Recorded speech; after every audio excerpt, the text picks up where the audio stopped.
It's like a pizza crunch without the batter. It's like the wood juice without the water. You'll never get the knickers off her. Fucking some premeditated batter. Premeditated batter.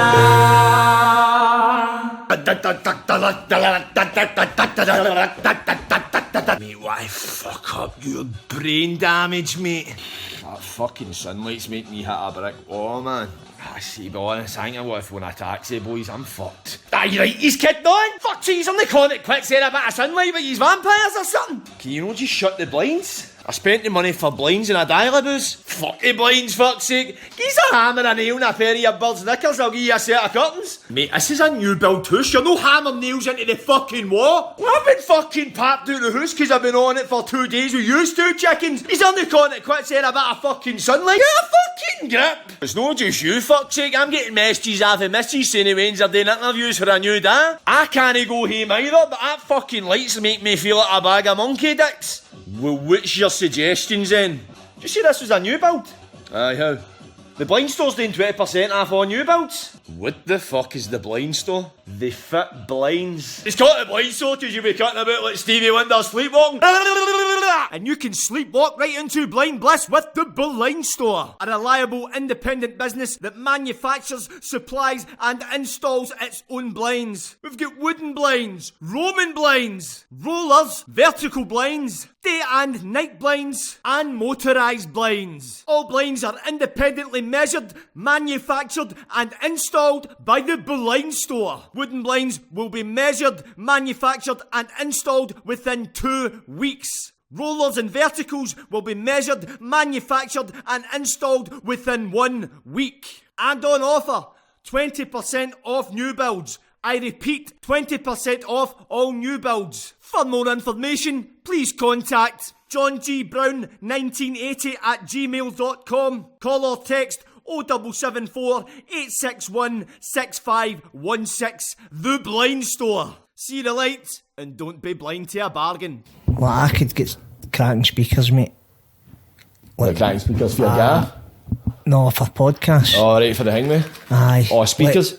Like a broad range across social classes, you know what I mean? Aye. Because obviously you broke Gabor Mate fucking Glasgow, didn't you? Aye. So he was in Joe Rogan. It was weird, see, when you told me about him, he was on Joe Rogan like a week later. That's right.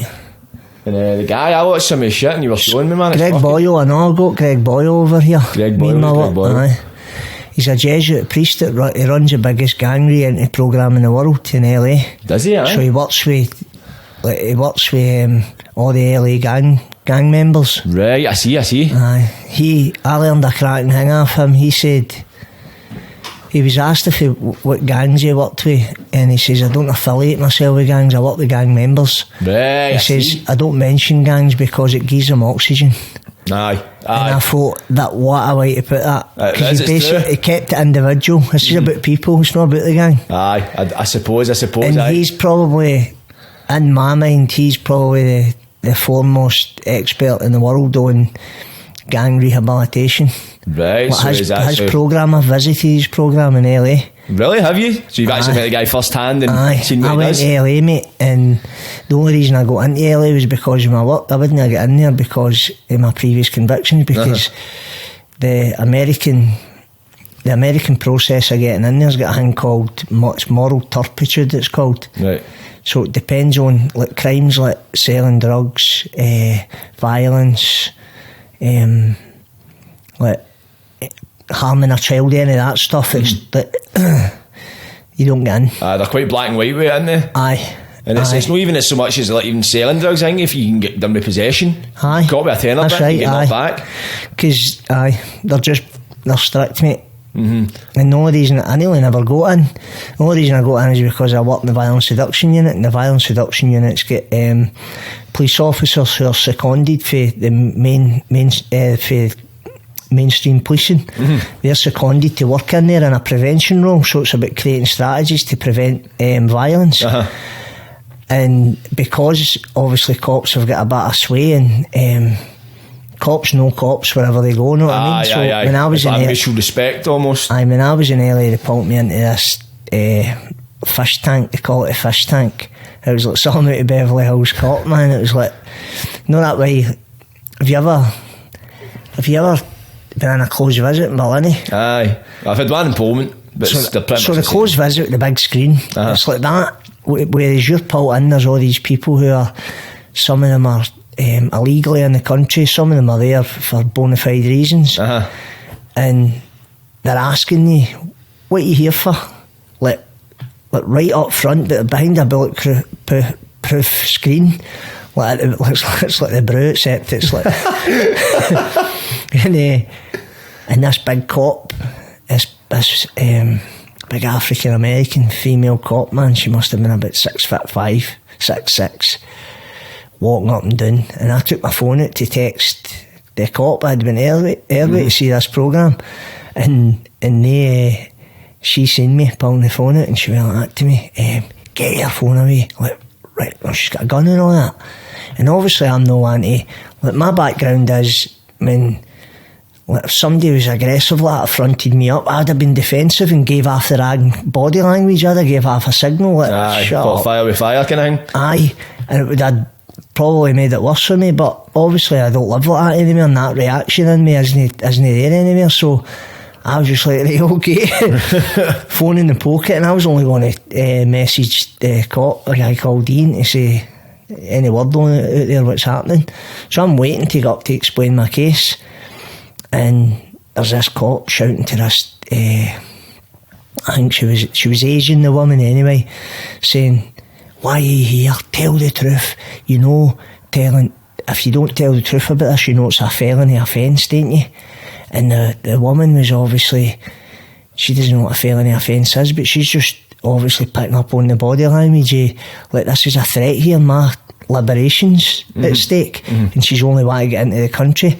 And the cop behind the screen was basically telling her, if you don't tell the truth, you're getting to jail right now. And I was sitting there like, man, this is tragic, this is heavy duty, the way people are being treated here. It's a mad incident, and how it works there. And I'm thinking, I'm about to be next. I explain myself, and I need to look as less jailbait as I can, you know what I mean? Because any time I go in front of a police authority or anything, is always for to be questioned for something I'd usually done, you know what I mean? Aye. So I'm there for, like, altruistic reasons, basically. I'm there to go to a programme so I can be able to find out as much as I can about it, so I'm bringing it back to Glasgow and help young people. I use the knowledge I've learned for that and try and implement it here. Aye.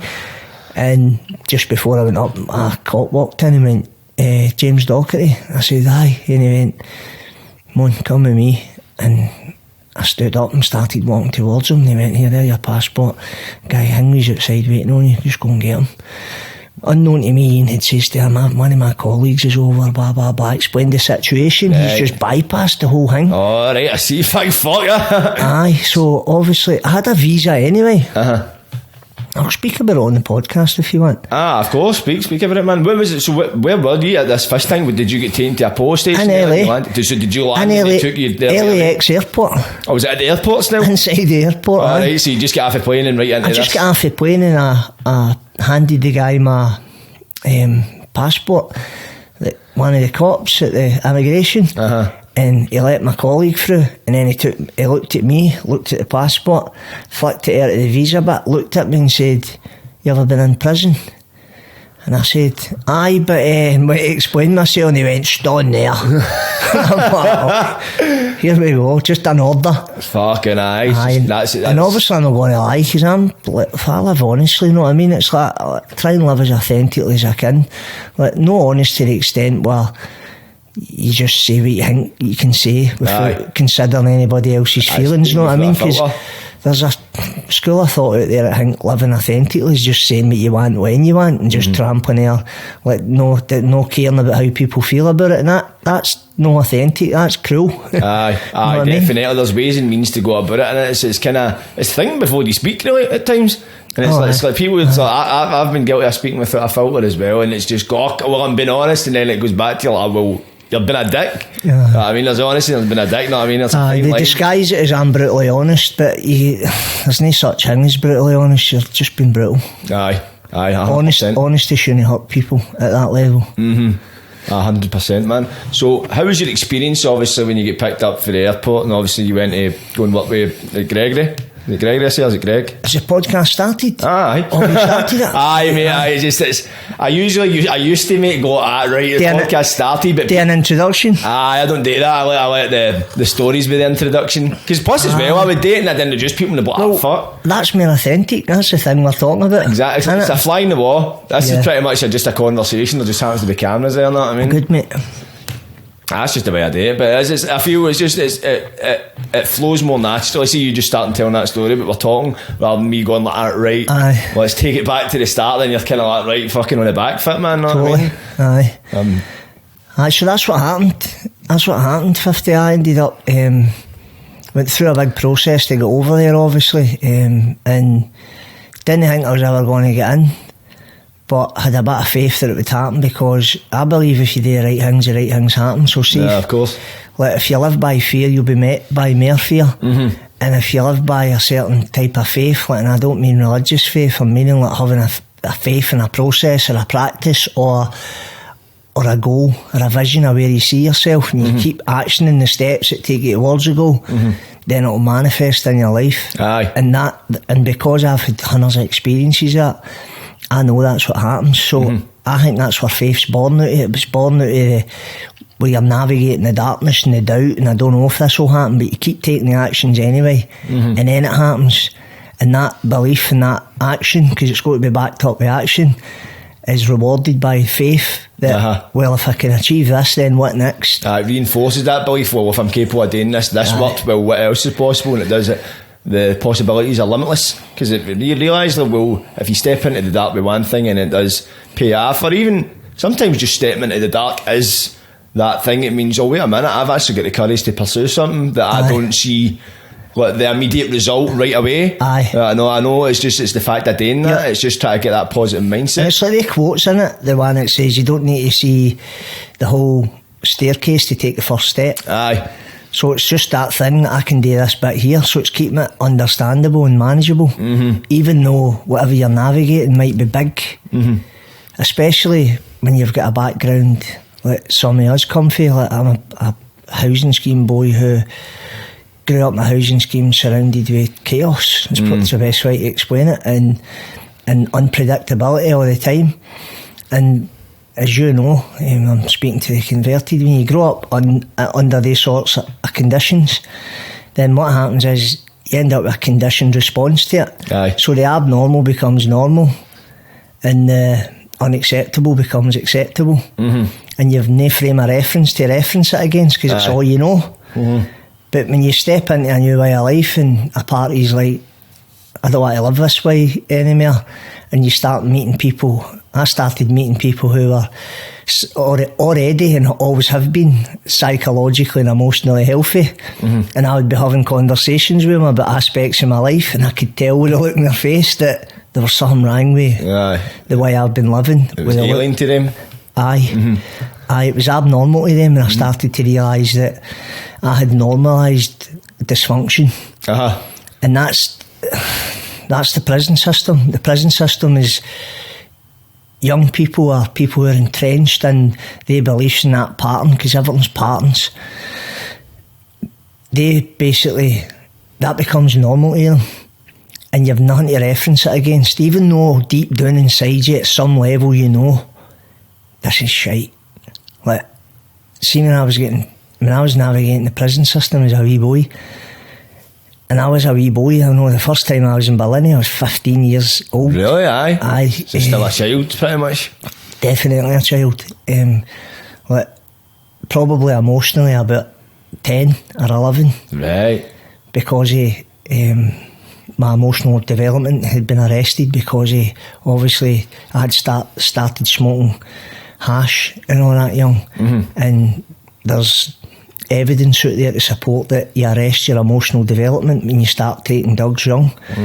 And my reaction to life, even when I stopped taking drugs at 27, was teenage like. It was the strangest thing, and it made sense to me when I was hearing this information, so I had to cut myself some slack and say, that's how folk would say things like, you need to fucking grow up.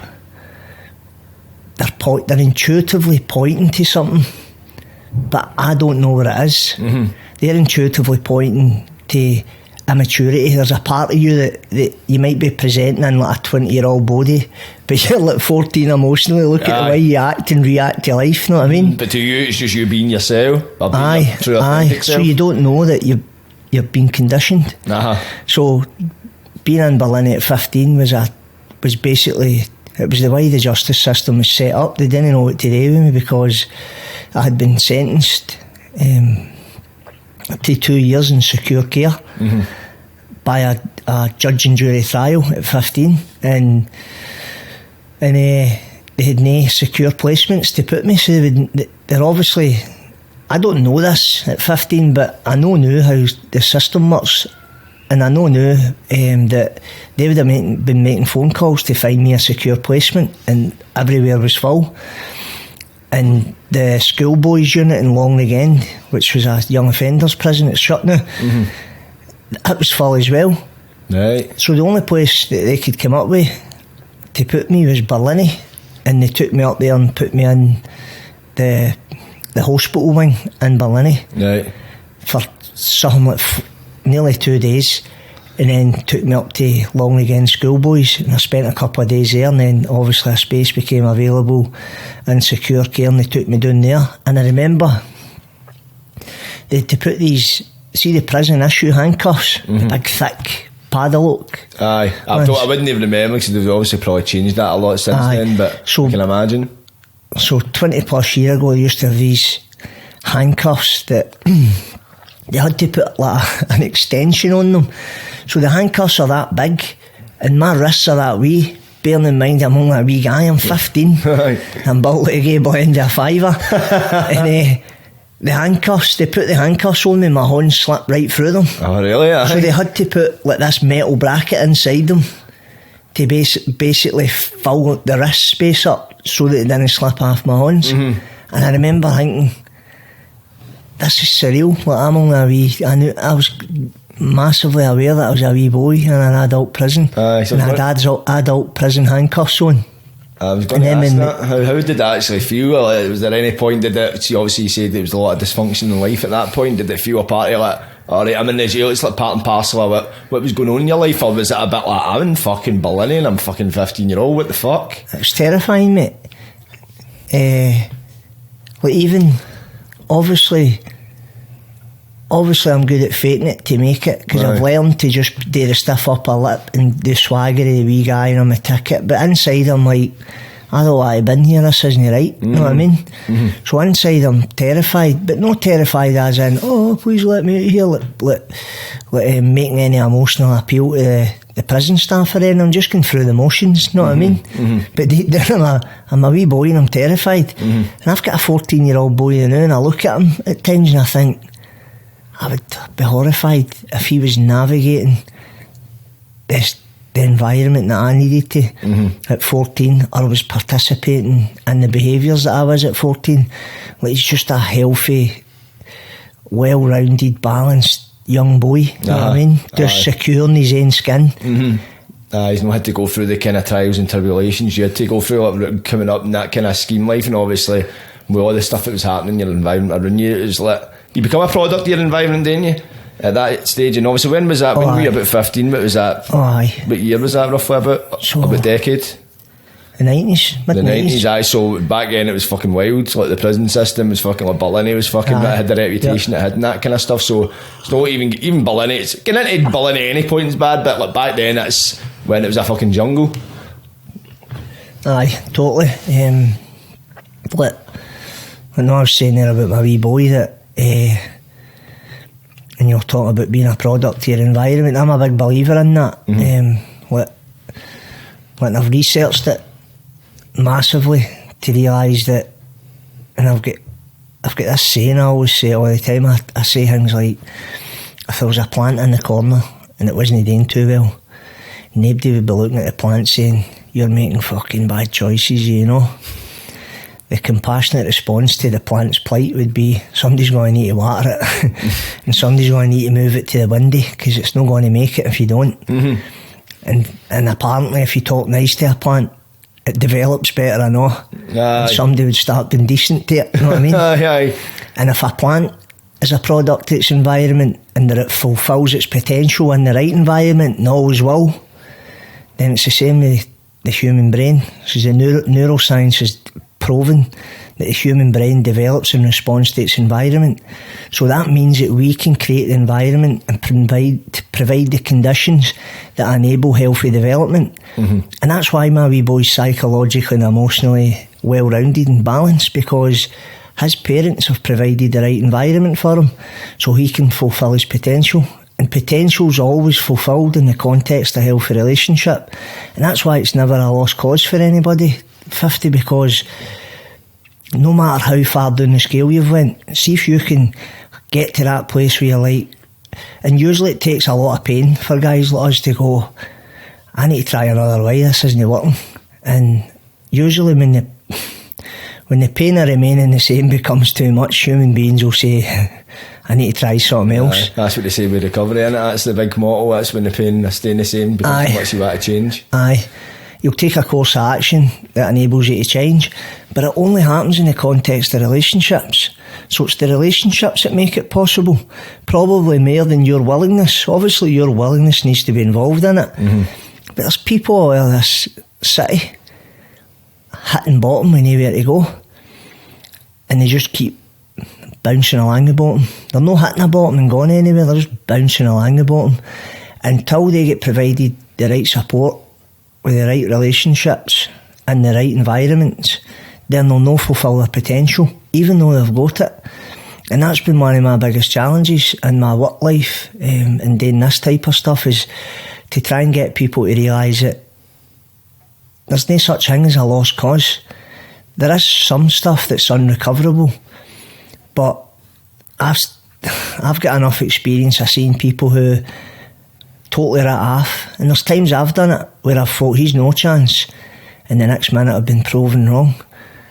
And that's probably the best way to be, Ryan. When you see another human being who you thought wasn't going to get it together, actually knocking it out of the park, and you're like, because what it does is there's a thing in social services called vicarious trauma, right? And vicarious trauma basically means that if you're working with a group of people who have experienced trauma in their life, then they can transfer the pain of that over to you, and it can affect your well-being, right, psychologically and emotionally. So it starts to have a slow drip effect on you. But there's another thing called, I heard a psychologist called Caroline Bruce, and she called it vicarious resilience, and I thought, I'm stealing that. And what vicarious resilience is when you see people getting better who are not supposed to get better, it actually does something to you as well. So it's the paradox of seeing people getting better actually keeps the hope alive in you. And that's why I don't really get burnt out in the work that I'm in. Even though I work with adversity all the time, I get to see people getting better. And that's probably the greatest blessing in my work, whereas I just don't give up on people. They give up on themselves, but I never give up on them. I'm always available to provide the relationship or point them to the relationships or the environments that I know can enable and facilitate their healing. And I've seen it that many times that I'm waiting on somebody to prove me wrong, that you can't make it in the right environment and under the right conditions. And I'm not meaning, obviously I'm saying that people can recover for stuff, but what I'm not saying is that a guy like me or you can become the Prime Minister. It's all relative to the kind of situation. It's no blue sky thinking. What I'm saying is that with the right relationships and the right environment, you can start pointing your life up the way again, as opposed to if you kept going the way you were going, you'd be pointing it down into an early grave.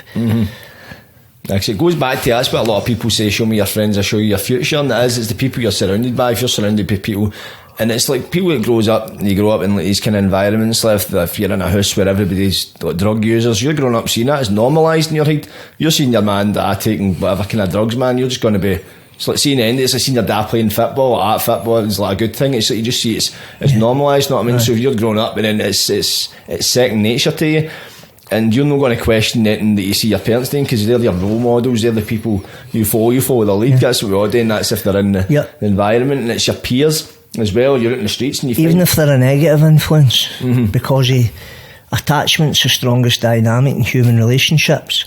So when you're born to attach. So you attach to whoever's about, who's providing your care, whether they're positive or, I don't even like the word positive, negative. I'd say whether they're healthy or unhealthy. Right. Probably a better way to put it. No. You'll still attach to them, and that's why, like, when social work get into families and remove young people from a family because the family can't meet the young person's needs, a lot of the time they run away and try and go back home to the family, even though everybody knows it's not a healthy environment for them to go back to. But it's attachment. That's how attachment works. It's all they know. Do you see a lot? I've seen like before, like in the past, like people that I've known that have been like in foster care. Then the minute they've turned 16, they've went back to stay with their biological mother or father, that kind of thing. And it's attachment. It's attachment, it is, and it's like, that's why I say it's the most strongest force in human relationships. 20 years later, they're way back. Aye, of course, man, of course. And plus as well, and it's like some people, they'll keep approaching the fire and they don't care about getting burned. Because they'll just be like, that's all I know. And it goes back to that. The pain of staying the same becomes greater than the pain of change, and that's when people they accept and they go, wait, something needs to change. And unfortunately, some people aren't lucky enough to get to that stage. Some people, if they're taking drugs, they end up dying or that kind of thing. They end up in jail and that kind of stuff, and life just does get away from them, that kind of thing. But can you see obviously the kind of work you do? So what is it, the actual kind of work you actually do?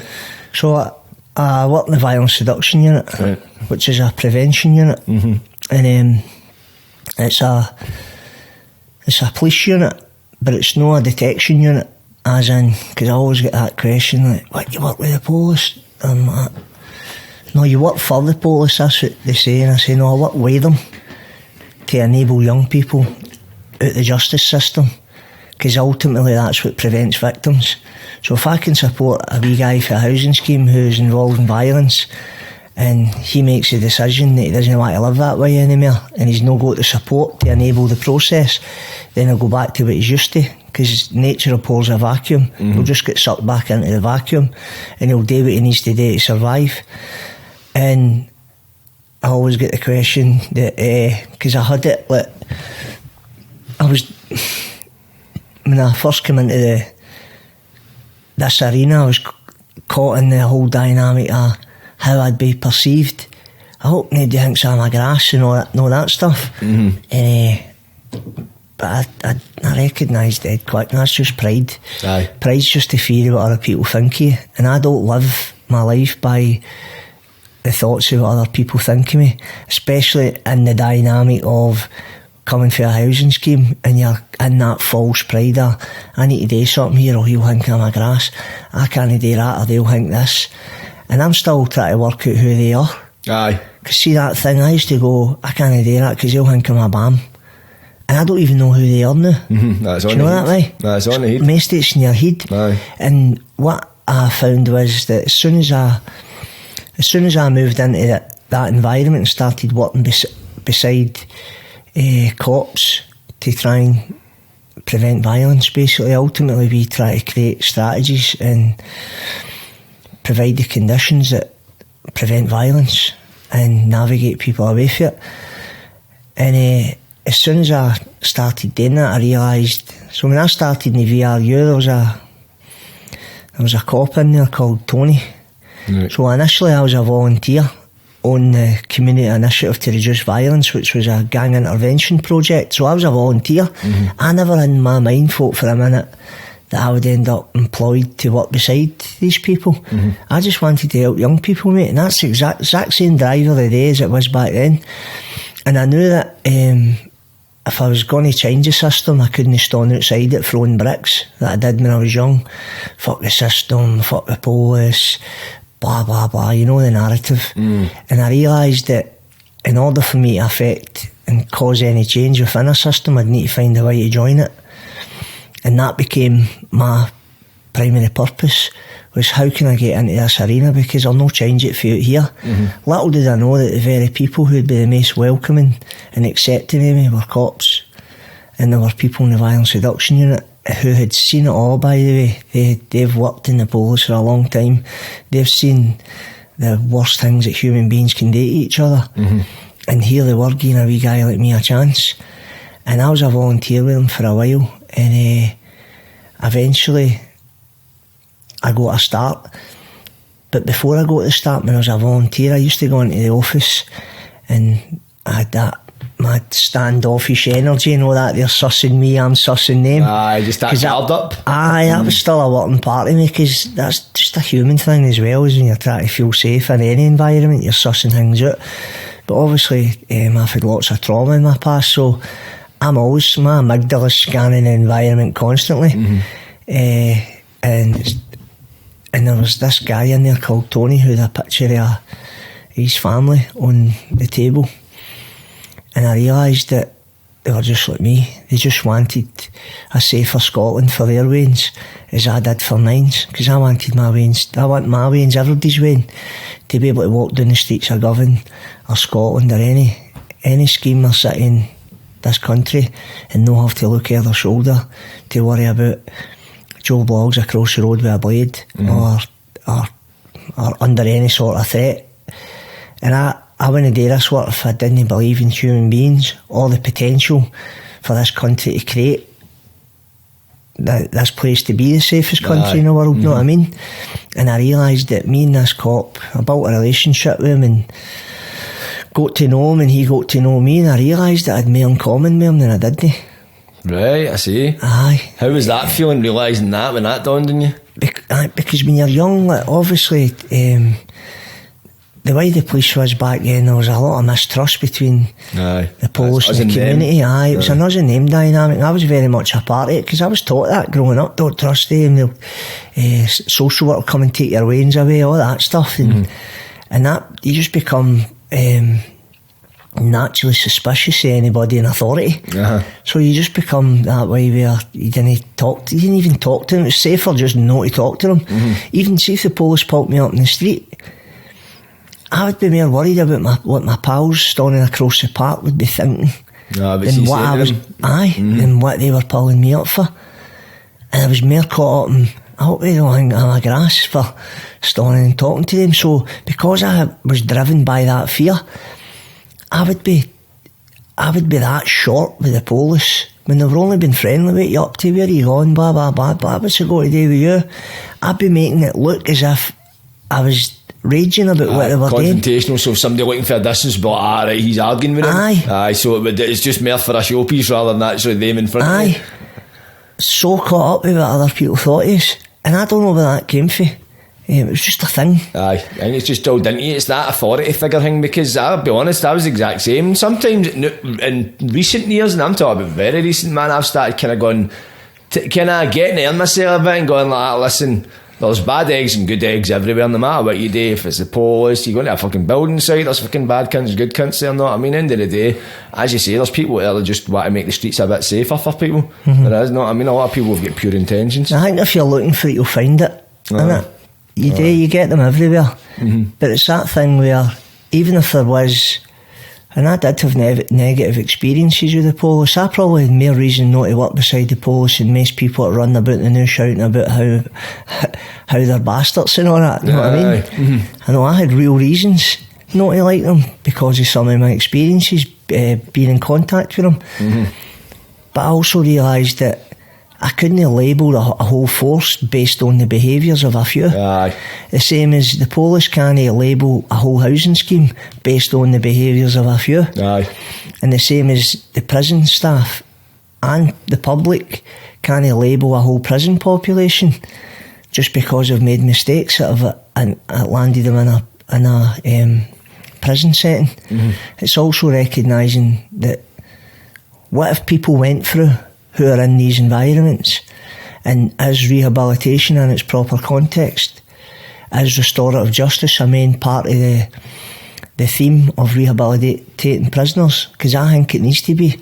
I think the restorative aspect, I've been able to sit with somebody you've caused harm to and allow them their process, and obviously your own process as well, is massively healing to both parties.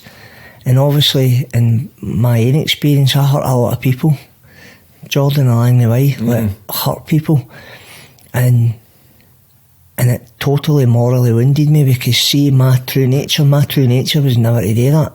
So it was always affected me, and I realised now that when you're in that lifestyle, you can behave in ways that morally wounds you.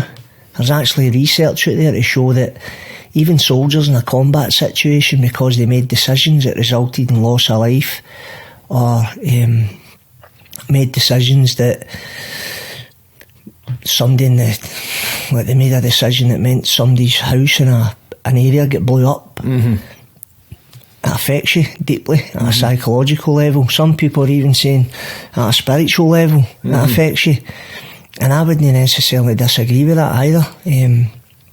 And it's realising that the recovery and healing process that restorative justice offers needs to be a massive part of rehabilitation in a justice setting. Because looking somebody in the face, like if I harmed you at some level, 50, and I knew I owed you amends, and I needed to enter into a restorative process with you, I'd be less likely to do it again if you were able to tell me how I made you feel. Aye.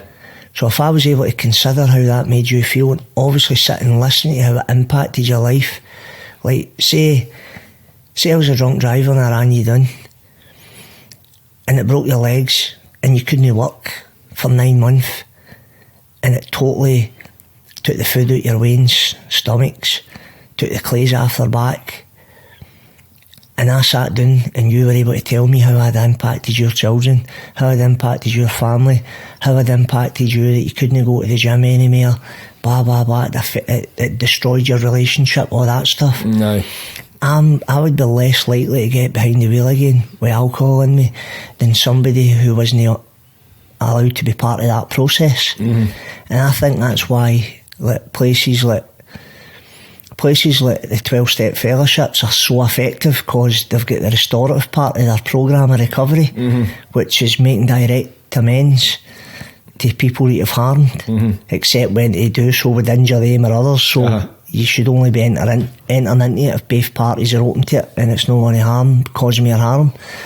And that's what enables people to maintain recovery, because a lot of people are drinking and drugging to cover up the moral wounds they've got.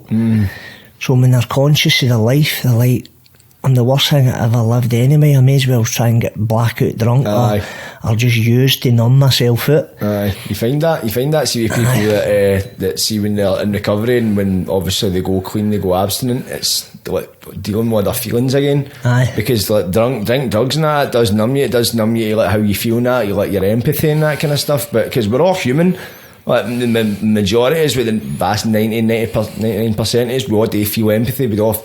We've got this human connection, you know what I mean, for other people. But when you add in drugs and that to the mix, it just becomes so blighted. And then when you take that's how you, like, with people that are incarcerated, they've done it either drunk or full of drugs and that kind of stuff, and it's getting you're more focused on your own situation, because you're just, right, this has happened, I'm focused on, I'm going to get a sentence, till I get a bad sentence, till I get a good sentence, this and that. But obviously you talk about restorative justice, to actually face with not just what you've done, what you've caused, the ripple effect of what's happened. As you say, like, I broke your legs, but you've affected my relationship, this and that kind of shit, and you're like, oh fuck, it's more than just, right, there's a couple of years, see you later, and you're out. And it allows the victim their process, and also, which is dead important, is there anything I could do to make this better or put it right? And that's what amends is about. That's what restoring something's about. You're in debt to the person, and the debt isn't paid until you've followed that through. And that's why you can delay the debt. Like, I don't think, you hear statements when folk are in addiction, alcoholism, whatever they're escaping into, I did that to deal with it. But that's not the truth. you didn't deal with it, you delayed it. You just delayed it. You might have delayed it for 10 years, but see, when you stop, or you have to get stopped, and some people don't, then it came back up again. And that's why that saying in recovery exists. The good news is, and the bad news is, you get your feelings back. And that's why people need psychosocial support to be able to navigate them through whatever's coming up. And that's why the 12-step community is so effective, because it's social capital. It's full of people who have solved the problem. So whatever you're navigating, there'll be somebody there who's went through it, and they can eyeball you and say, this is what I did. And that for me is missing across a lot of services. The fact that Alcoholics Anonymous and Cocaine Anonymous and Narcotics Anonymous, or 12-step community, are basically lived experience led organisations who are the most effective currently in the world at treating addiction, because they get down to the causes and conditions with their programme of recovery. And a lot of services aren't able to provide that, because they aren't led by lived experience of people who have solved the problem. Aye. And it's the same as you talk to anybody who's ex-army, they only want to listen to ex-soldiers. No, that makes sense. There's services in this country set up who have got mentors who reach out into soldiers who have came back for active duty, who have cycled into addiction through whatever they've went through in the army, and they're now living on the streets. They get other soldiers to make the approach, because other soldiers only want to listen to other soldiers because they know what they've went through. And it's that thing where he can hold me enough to go, right, I'll get curious to listen to what he's got to say, because he seems to have solved the problems that I'm currently navigating. And that's the same with alcoholism, addiction, and the justice system. But the key to it is have you solved the problem I'm navigating? And that's why I always say you can't ride two horses with one arse. Don't kid on you've solved the problem, because you're not helping him and you're not helping yourself. And that can derail the 2-year recoveries. Aye.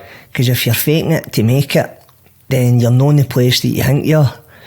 And that's that thing about, have you really solved the problem? And I can honestly say, sitting here and now, I've solved the crime problem in my own personal life. I've solved the drink and drug problem, and I've worked out most of my trauma, and I'm probably the most content and comfortable in my own skin than I have been in my whole life.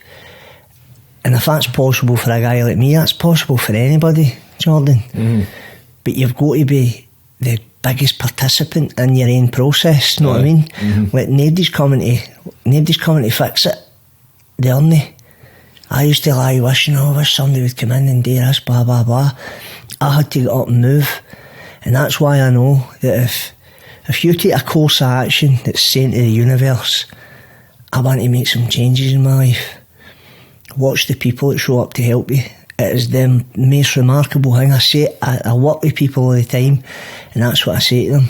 If you take a course of action that's saying, I'm a boy that needs help, and I'm a boy that wants help, and I'm willing to do what it takes, watch the people that show up to help you. But if you say, fuck you, then the world will reflect that back exactly, to you. It is. It just seems to be the way it is. There's a lot of attraction and all that kind of stuff as well, and whatever you want to believe it, some people believe the universe conspires to make it happen, some people believe you're just activating your subconscious. Whatever it is, there's definitely an element of truth to it. But see, when you talk about the 12 steps, so see, what was it that led you into the 12-step programme? What was the turning point? You went like, right, fucking enough's enough. Did it take a few tries, or did you just go, nah, this is enough, and then go into recovery? How did it happen? So, my wee lassie was born, right? So, if I was a teenager, I've always been thinking, this can't be it for me, there's got to be something else. I wasn't accepting my lot. There was always a part of me that was like, I need to get out of this. But I just kept getting sucked back. That's why you see that film, Carlito's Way. Aye. That's my favourite film. I used to watch that. Film. I've seen it, it's brilliant. I used to watch that on a loop because I could identify with Carlito. Aye. Like, he's always trying to go straight. He meets a nice lassie. He's trying to get the job, but the old life keeps luring him back in. He meets a pal who's like, sell this, make this. Then you'll make enough to build your empire, and then you can be off with all your money. And I could identify with that. I was always wanting to go straight, but the mechanism that I was using to go straight was flawed. It was sucking me in. Right. And when I was about 24, the contemplation process started of, I can't keep doing this. And then I was up to all sorts, without boring you the detail of it. I was doing a lot of stuff I shouldn't have been doing and causing more harm as well. And I met this lassie and I had a wean. My lassie's 19 now. And when she was born, her ma had difficulties during the pregnancy and had to go away for an emergency operation immediately. And they handed this wean to me, and something in me changed. In that moment, I remember looking at her thinking, oh no, what am I going to do? I was holding this wee wean and I lifted her up and I smelt her like brand new breath. I remember being struck by the sense of, that's what brand new lungs smell like. That's her first breaths of life. And I was like, I'm going to need to look after her. And it was probably for the first time in my life where I realised that it wasn't just about me. Humbled. Aye, probably humbled, aye. And I started after that making inroads to change. I was addicted to painkillers that were prescribed to somebody else in prison. I was doing an LTP prison sentence and I ended up addicted to somebody else's painkillers. I could have probably went to the prison system and said, by the way, I've got a habit with these things, can I get a script and all? But it's too prideful, mate. I had that thing with this, you still don't trust authority. I thought if I went to them, it was weakness. I was admitting that I was weak because I was relying on the system to help me. And I didn't rely on anybody to help me because I was that self-reliant, which is, by the way, a trauma response. I call it Frank Sinatra syndrome. Oh, really? I'll fucking date my way. I'll date my way and keep running into a brick wall. And I don't know any of this, but I know it now, so that's what's important. My cousin had went into a rehab and he got out on home leave for the rehab, and part of his home leave he was told, you stay away from people, places and things associated with your addiction. Now I was a people, place and a thing that was associated with his addiction because we sold drugs together and took drugs together. And he came to my house and one of the first things he done was come to my house, and he was like 6 months in recovery. And I couldn't believe it, the change in him. He sat at the bottom of my couch and I said, you want a fag? And he went, I don't smoke. And I went, why you stop smoking? I know. And he went, I'm done, mate. Oh, James, done. And he just looked at me right in the eye, right, and the lights were on. That was the only way I could explain it. The lights were on behind his eyes. The life was back in him. Aye. And he went like that to me. He says, James, he says, I thought I had all sorts of stuff that I needed to work out from my past and all the stuff that I need to get well for. He went, but I've been thinking about the stuff you've been through and the stuff that you need to recover for. He went, you're not going to be able to do it out here, it's too big a job for you. And he was basically telling me, let go of your Frank Sinatra syndrome, it's too big a job for you. Even though you've got to participate in it and be the greatest participant, you've got to allow some people to help you to know what they're doing. And I went like to him, right, what do I need to do? And he just told me the process of getting into this rehab. In a short period of time I got into this rehab and they detoxed us, and up came all that stuff, all the feelings, flashbacks, stuff in the past. And I was like, what is happening to me here? This stuff happened years ago, why am I going through this? And the therapist got this other therapist in, because he was an addiction therapist, and he says, I can help you stay away from drugs, James, but you've got other stuff going on, I think, and it's no my expertise. Would you be open to getting assessed? I said, aye, who is it? She's a trauma specialist. So she came in, gave me all these forms to fill out, these different questionnaires, and diagnosed me with PTSD. Right. And it revolutionised my life, because I was able to hang my jacket on stuff and go, that's what that is. you know why you sit and question things? Why am I the way more? Why did I react like that? And what was that about? I wasn't even thinking straight there. Or after a crime or something when you've been fighting, folk were telling you what you done, you couldn't remember it, and you don't know that even though it looks as if you're making choices in there was a part of you that wasn't available to you, and because you couldn't remember it. And yet I realised I was in fight or flight, and that's what PTSD is. It's a bona fide condition where you take a course of action when you're not in your right mind, and it's about survival. And the tragedy is people can get hurt in the course of action, which means that the behaviour doesn't meet social expectations, and obviously you're accountable for that. You're still accountable, and you need to pay the price in regards to what the law asks you. But I've always spoke about what do we do after that then? How do we help people recover from it? And she took me through this process called EMDR, and it got rid of my flashbacks and all that, and it totally altered my worldview. Right. And for the first time in my life I was like, I can make a go at this thing called life. Life isn't this big, scary, treacherous, need to watch. Because see that saying you hear the young team saying all the time, I've always got the wing mirrors on.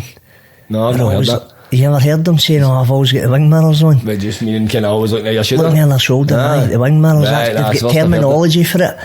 They're describing the amygdala. The amygdala is a part of their brain that scans the environment for threat all the time. See, if you're in that part of your brain all the time, you're not in your cortex, which is a part of your brain you need to be in for me and you to be able to do this stuff, for me and you to be able to take in new information, retain it, and make brilliant decisions in our life, like education, employment, all that stuff.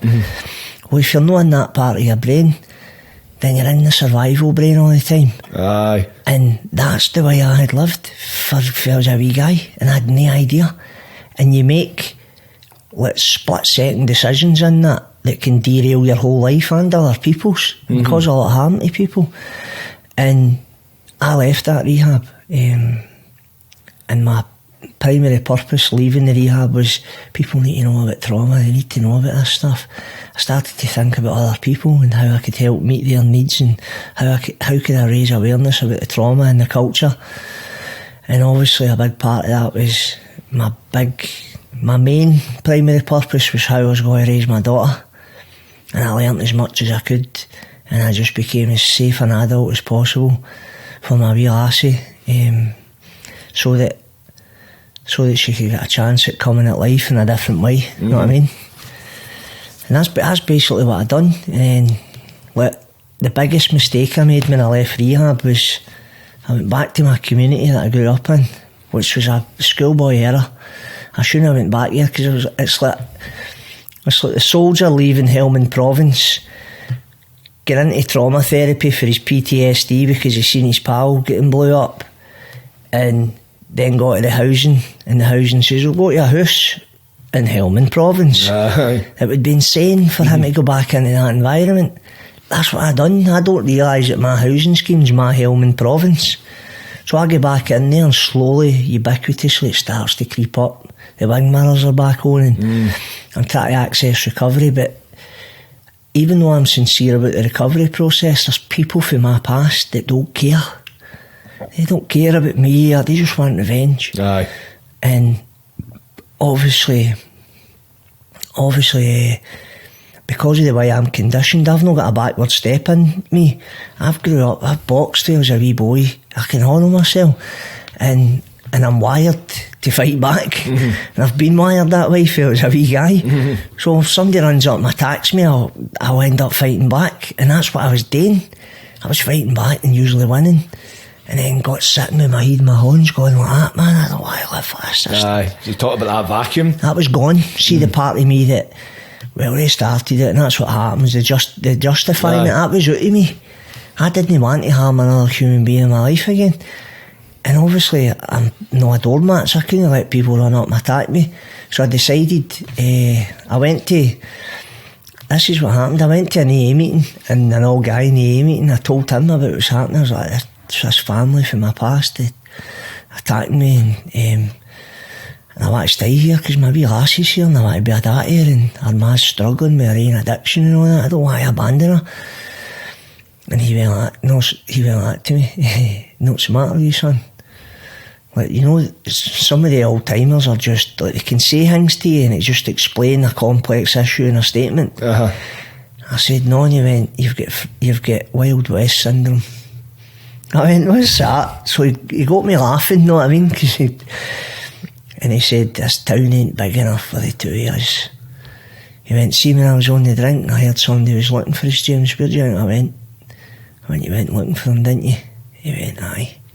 He went, "I kicked the pub door open like Clint Easterhouse and said, you looking for me, I can't." And I started laughing because I could identify with that. Aye. And he went like that to me, "Just leave, James, go somewhere and build a life for yourself, your daughter will come. Just trust the process." And I kid you not, see that, my old man's words. True. My daughter stays with me full time now. Years later, she upped, left her mas and came to me. Aye, so actually worked out for you for the better. Aye, and I mean, like, that was 15 years ago. And she's been with you since? No, 15 years ago I made the decision to move. Right. And she moved in with me when she was 16. Right. And she's been with me ever since. And that old guy's words, funny how I remember what he said, innit? Aye. And then I remember stuck with you. And then, aye. So there's something. There's something to it. And definitely finding recovery in the rooms of recovery, there is a lot of that wisdom and a lot of stuff. Like sometimes, like, if I've obviously times I've been got to meetings and that, and I've been in a certain headspace and that kind of thing, and I've went in and say somebody's like, telling they're doing a share and that kind of thing, and it's that identification. Like, I was almost meant to hear that. It's almost like it's as if they were saying it directly to you, but they're not, but they're sharing, and that's that following identifying. You do find it in these rooms. But see, and that it touches back on what we were saying, that faith. So would you say that was one of the first steps of faith you took, or one of the many that kind of reinforced your belief, like just having faith? Well, faith's believing what you don't see, and the reward of faith is to see what you believe. So that old guy saying that, the reward of that faith was to see it, except years down the line. I didn't know when it was going to show up. I just had faith that it could happen. But that's what I done. I went into a homeless unit for 21 months and my life took off, because when I was in that homeless unit I met a guy who was to take me through the 12-step process, which is single-handedly the best thing I've ever done. And he took me through the 12 steps, and in 3 months totally altered my worldview again, and showed me that. And I've kind of tried to live my life in reflection of the compassion and the love and the kindness that these people and Alcoholics Anonymous showed me. And across all the 12-step fellowships, actually, because I went to them all. I went to them all. I wasn't precious. I went anywhere to get drugs or a swally. So I wasn't going to be precious about where I was going to go for recovery. I suppose. So that's good logic. Aye, so I wasn't. Plus, one of the things that I'd learned through the violence reduction units work was about territorialism. And I realised dead early in my journey that even the 12-step fellowships were territorial. So it was like, oh, you're in another fellowship and blah blah blah, and there's a stronger dynamic of it in some fellowships than others. But it's prevalent in them all. It's human nature, isn't it? Oh, that's exactly what it is. The thing. And I realised that some of them had transferred the territorialism for the housing scheme into the fellowship, so they would make things that know that thing about, oh, you didn't talk to him here, he's for the boatmen. Or quite cliquey, something I noticed. I'm not saying they're all, but some I went in and I'm like, and it was just, the energy was off, and it put me off going to like certain meetings. I'm not going to say which ones. Well, think about it this way, right? I've often thought about it like this. So territorialism is a bit like this, right? So when you're running about in a gang, so the dynamic that moves you into a gang, right, isn't about joining something. It's more about what you're escaping. So So if you want to understand gang violence, you need to understand what people are escaping, know the reasons why they're joining, because they're symptoms. You need to get to the causes and conditions if you ultimately want to prevent it and get them out of the gang into a healthier one, because it's natural for human beings to pack up, because we're a pack animal.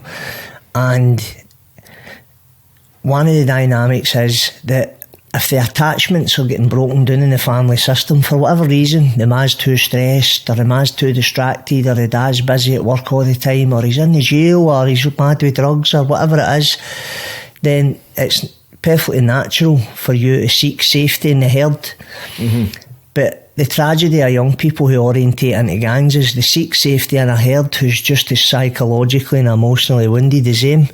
So it's the blind leading the blind. It's Gordon Newfield, a psychologist in Canada, calls it peer orientation.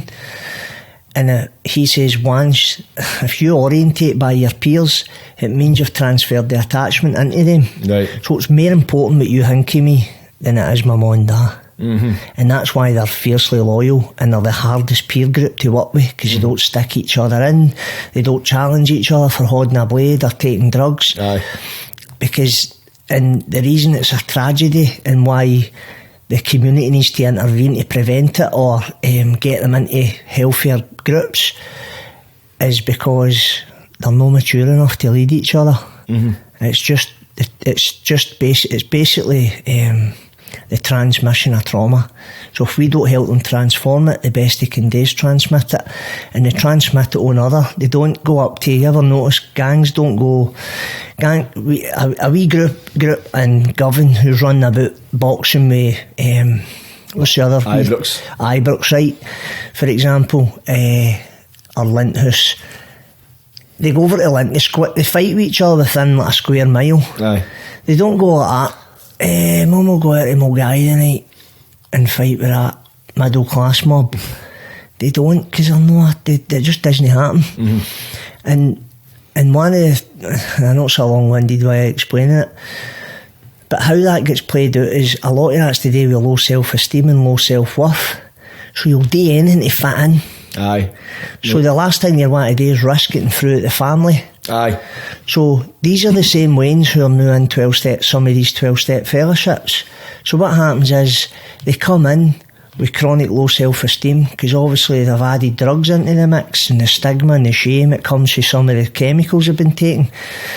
So they get into these fellowships and they hear this new language and this new acceptance and people welcoming them. The last thing they want to do is risk rejection by the peer group. So they'll co-sign everything in the early days. They'll not say, oh, that's not right, what do you mean? What's this territorialism about? Why are you so defensive against other fellowships and the way they do things and all that? I mean, we know try to find the same solution here, because ultimately we are. We're all trying to find the same solution, because all 12-step fellowships are spiritual programmes of action that enable you to get power into your life again, able to combat life's problems, i.e. the first one's drugs. It's all the same process, but in the early days they're not mature enough to see that. So they'll co-sign each other's bullshit. They'll say, my fellowships, my gang's better than your gang's crap because they're this, they're that, and it's like childlike, some of it in it. It's like, grow up again. It is. It's a mad thing seeing you break it down like that, because seeing you obviously you talk about, it's that sense of belonging, because like human beings, we're dead tribalistic creatures, you know what I mean? Even back in the old clanship days, like when you're part of a clan and that, you had to be a part of that community, because that's where you find a lot of people, that sense of caring that people think stems from, like back years ago when it was clans, humanity was so much smaller. If you're part of a clan and you get outcast, you were very lucky to survive, because you had to go and hunt your own food. You didn't have proper shelter and that kind of stuff, so you had to be accepted by the community in order to survive. It's a survival instinct. You see that now. See a lot of people that were in gangs, like I think back when I was younger, there was about 30 team-handed you out on a Friday night. Now you can count in one hand the amount of people you still talk to. And it is because it's as you got older you realise, no, wait a minute, that's no what you were looking for, or that void you were trying to fill, that's all it really was. It wasn't when you see a lot of people the part people that were pals with back in the gang days, and they fell out because something happened and that kind of stuff, like, oh, they've some fucking, I don't know, he's a rat, this and all that shit, and and it was all just kind of superficial to start with. It never really was truly bonding. It was more, as you say, just trying to escape something, and that's how you find in these, like, the kind of poorer areas, it's more fucking prominent, like your gangs and large crowds of young boys that teamed up together, because, like, there wasn't as they're dealing with poverty, they've probably got addiction issues and that, they're trying to escape the house, and they've all got similar problems and that kind of stuff. And that's how it's never about blaming or shaming or disgracing anybody. For me, it's always about the search for understanding, because if you understand it, you can change it. And then you don't need to get the blame for it and give everybody a roasting. Oh, it's the Tories, oh, it's this, they're doing that, and because a lot of that can keep you stuck as well. Like, I've been fortunate to meet some people I consider brilliant thinkers, like John Carnican, who set up the Violence Reduction Unit, was an ex-murder detective who he'd seen it all. He'd seen the worst things that humans could do to each other. And I thought, here's a guy who believes in the potential of human beings, who was talking about stuff that was endearing to me, and I knew he was sincere.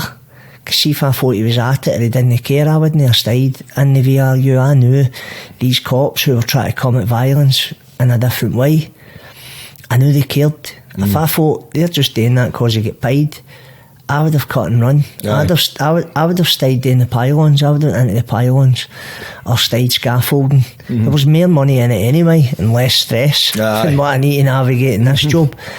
And he'd a cracking saying, so he did, Jordan. He said, I says to him one day, when I saw Glasgow had one of the worst gang problems in Europe at one point, and it's not as bad as it used to be. It's not fully went away. There's still plenty of work to be done, but because it takes a community to prevent gang violence. It's not the police's job or social works or the prison systems. It's not the justice system. It's the community, and they're just an extension of the community anyway. The police are the service of last resort, John calls it, and I agree with him, because they show up when everyone's went Pete Tong anyway. They're not preventing, they're fucking just arresting. When everybody's in their amygdala, and then they just got a roasting and all. And I says, I was struck by the enormity of the gang problem. And I says to him, John, this is too big, this is massive. He went, just start with your son, do what you can. And see, that mantra, it's never left me. Just start with your, do what you can. You can do this bit here. You can influence using your podcast. You can influence one-to-one. You can bring your weight up in a different way.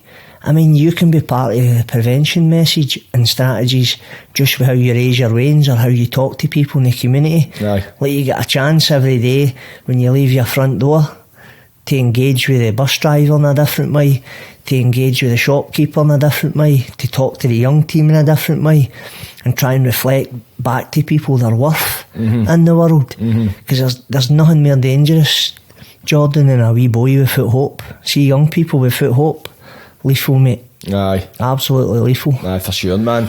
Especially when you see it in these poorer areas, it seems hopeless at times, and as you say, it's like desperate people resort to desperate measures. See the likes when you talk about, obviously, see your past kind of trauma and that, see obviously when you talk about what it's like, basically the smallest steps cover the greatest of distance. See when you talk about reflecting back to like the younger generation, see obviously your own children, have you been honest about your background and just saying this is what I've came for? Aye. So it needs to be done when it's age appropriate for them to understand it. So they'll ask questions as well. So my wains have never seen me. I was 13 years, so I would have been 17 years. So Paige was 2 when I came into recovery, and I've had a few relapses, and then I've done what I was asked, what the 12-step programme asked you to do. So I was a boy who went to the 12 steps, do a wee bit of this, do a wee bit of that, and came up short, ultimately relapsed. And then when I done the 12 steps, I've never relapsed since. So for 13 years, I've maintained complete abstinence with addictive chemicals. And I was 13 years last Saturday. So my wains have no conscious memory of me being under it. They've never seen me mad with it. And when my lassie was getting into high school, I had to sit her down and explain to her that she would maybe hear some things about me when she was in high school, and that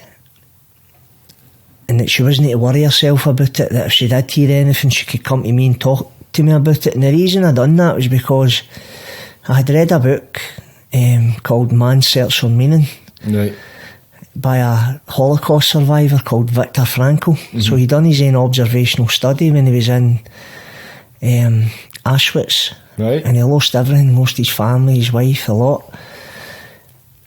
And he mentioned a study that had been done, and the study was about Holocaust survivors who didn't tell their wains what they had went through in the concentration camps. Now, they done it for altruistic reasons, like don't tell the wains what you went through, it's no fair, they shouldn't need to know about it. See, the ones that processed it with the wains, what had happened to them, they had less mental health problems than the ones that kept it secret. So the ones that kept it secret, their wains had wains had mental health problems, well, more mental health problems than the as ones, opposed to the ones that were honest about it. Yeah. And I thought, that's fascinating. So I was like, I'm not going to keep secrets from my veins. Obviously I'm not going to give them every dark, gory detail in my past, but if they would ask me about stuff, I'd explain it in an appropriate way.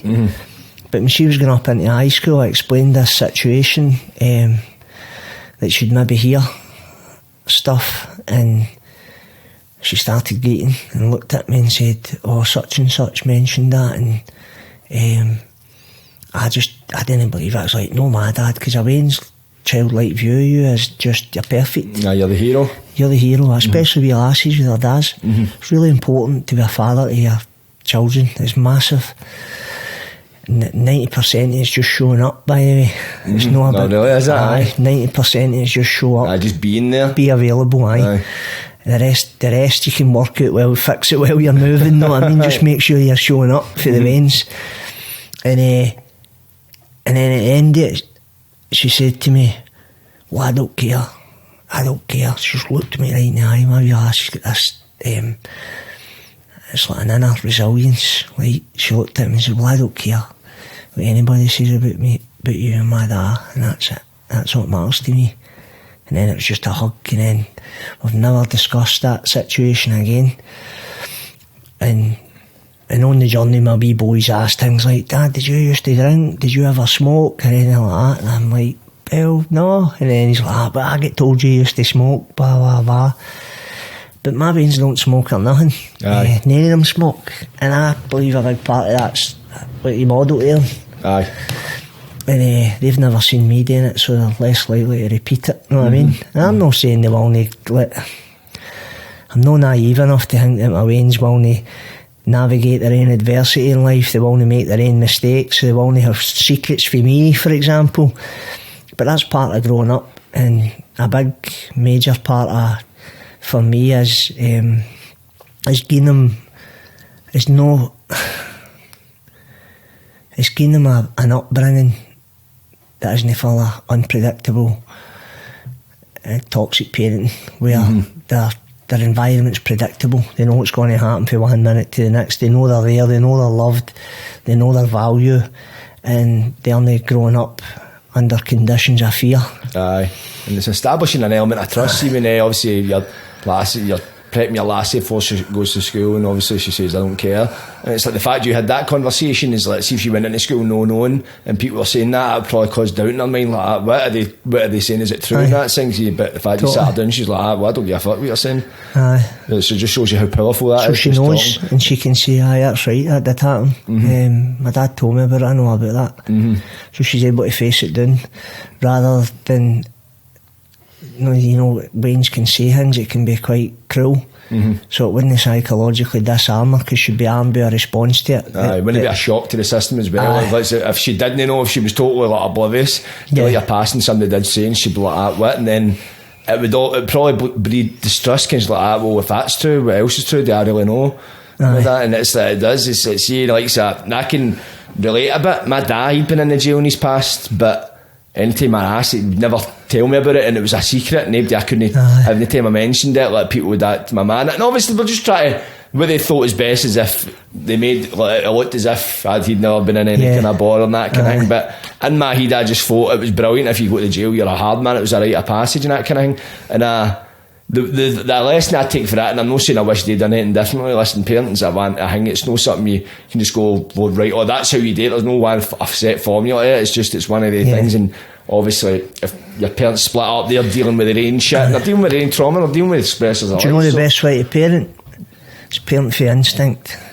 Right. Just trust your gut all the time. But that's assuming that you're in touch with your instincts. Because depending on the way you've been parenting can cut you off for your instincts. Or what happens to you in the community. Because it's not just about the parenting, it's about what you're navigating in the community. So you could be getting bullied, for example, and trauma can cut you off for your gut feelings, because fear gets in the road of your intuition. So it's that thing where now when you see somebody picking a vein up and they go, oh, goo, ga, and you get all that like that gooey guy thing. Baby talk. Aye, that's instinct. Aye. So see when a Wayne's greeting, there's a pull in you to pick them up. Aye. That's instinct. But our parents get taught years ago off some eminent psychiatrists and psychologists in this country that if your Wayne's crying, ignore it, because if you pick them up all the time you'll spoil them or leave them in another room, and that's damaging, mate. Aye. That was the wrong information. And you hear parents talking about the despair of listening to their Wayne crying, because what does it mean for a child if you left them crying in the wild when we were cavemen? Who's it attracting? Aye, it's attracting predators. Aye. So your Wayne's on the menti greet, you're supposed to pick them up. You're supposed to have them beside you all the time for as long as you can. And that's the best way to build a healthy brain. That's the foundation of a healthy brain, and a secure attachment is if they're with you all the time.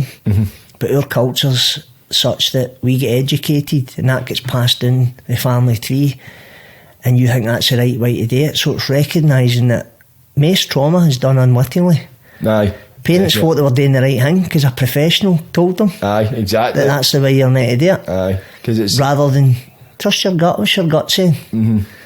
My gut's saying pick them up. I trust that.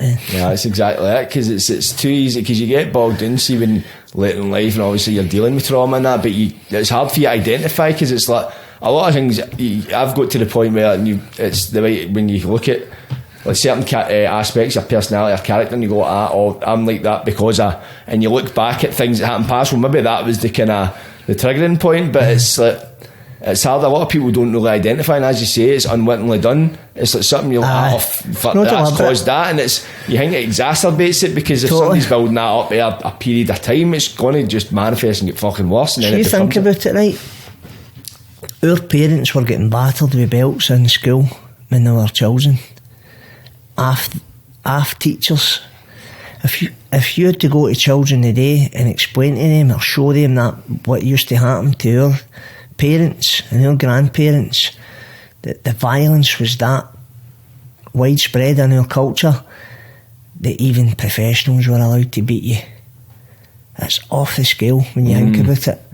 I mean, if my Wayne came home from the school and a teacher had battered him with a belt, imagine how that would make you feel. Oh, aye, of course, you'd be fucking struggling to contain yourself, man. You'd be doing it at school in an instant. The police should be there. They would lose their job, they would get to jail. Aye.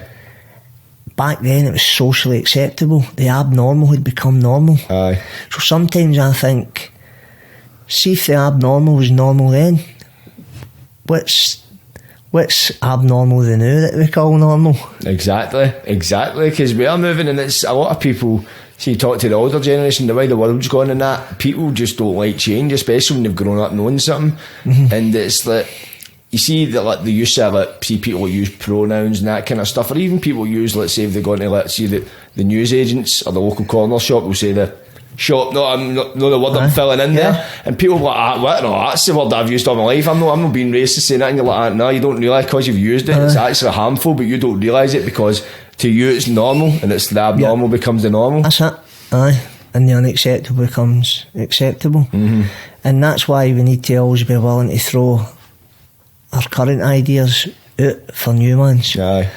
And because if new evidence comes along and it says, James, see what you've been saying for the last 10 years, it's all nonsense, doesn't apply anymore, son, then I need to have the humility to go, right, cast it out. Let's get the new stuff going. Is that open-mindedness in it? And that's what's been a big part of my healing journey, because everybody's healing for something. 50 is recognising that the more I heal, the more I expand my consciousness, and the more I expand my consciousness, the more I see life in a different way. So it's even when I look back to my past, when I was a young violent man, running about selling drugs and taking drugs, the level of consciousness I'm at now, when I look at that, I'm like, I don't recognise him. I do not recognise him, but I know it was me. Aye. Do you know that way? And if that's where I'm at now, what am I going to be like in another 10 years? Aye. So that's how I realise that the more you heal, that's why when people say you need to change, I go, no, you don't. You just need to heal. You need to heal.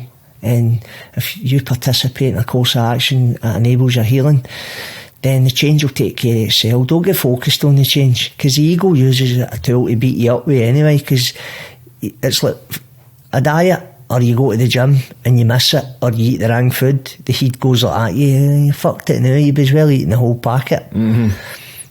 That's the thing about putting all the focus on change. So all the good stuff you done for 2 weeks is swept aside for one mistake. And that's recognising the journey of healing's messy. It's messy business. It's no linear.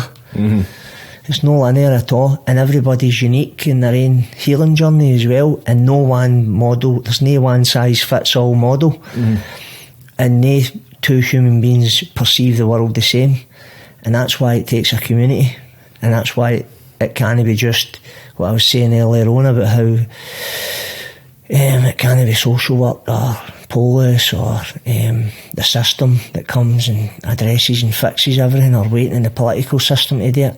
It needs to be grassroots up, and you need to be the biggest participant in your own healing journey. Otherwise you'll just get better and you'll get hardened, and that's that thing you go to the gym and you get that hard skin in your calluses. Well, that hard skin's to protect your horns against a harsh environment, because your horns are naturally soft. They're supposed to be. They will only develop hard skin if they need to protect themselves. Well, what about a hardened criminal? What's he protecting himself against? What was his environment? You might present as hardened, but is there a soft? I wasn't born that way. And that's when you realise, it's when you delve into it, and it's, let's see, when I've started noticing it, like in the past few years, I've been looking into, let's see, some people go, he's a fucking head case, that cunt, that, and I go, why? And it's like, why? What's happened in his life? And it's like, you think, and a lot of people, like, you look at, the local hardness and that they be admired and that, and you go, but what is it like a day in that cunt's head? The cunt's head's probably fucking fried for something that happened, or the life he's brought up in. It's no mistake you end up like. Is it fuck? You're not born to be a warrior. In order to be a warrior, John Carnachan says that as well. He said, if you grow up in a war zone, you become a warrior. So why is it the most hardened, what the system calls hardened criminals, come from the most deprived, poverty-stricken environments in our country? So poverty, as we know, exudes massive stress on a family system. The more stress a family's under, the less available they are to the needs of the children. They might be getting fed, they'll not be getting neglected, they might be getting fed, as in they'll not be getting neglected physically, so they'll get nice clothes, they're fed, they're meeting their developmental goals physically, but are their emotional needs getting met? Can your emotional needs be met if your parents are stressed out of their box and they're massively distracted and they're trying to work 3 jobs to provide the food that you need? And that's the thing that's misunderstood in regards to like the Adverse Childhood Experience study, the original one, which was done in America, doesn't take into account poverty.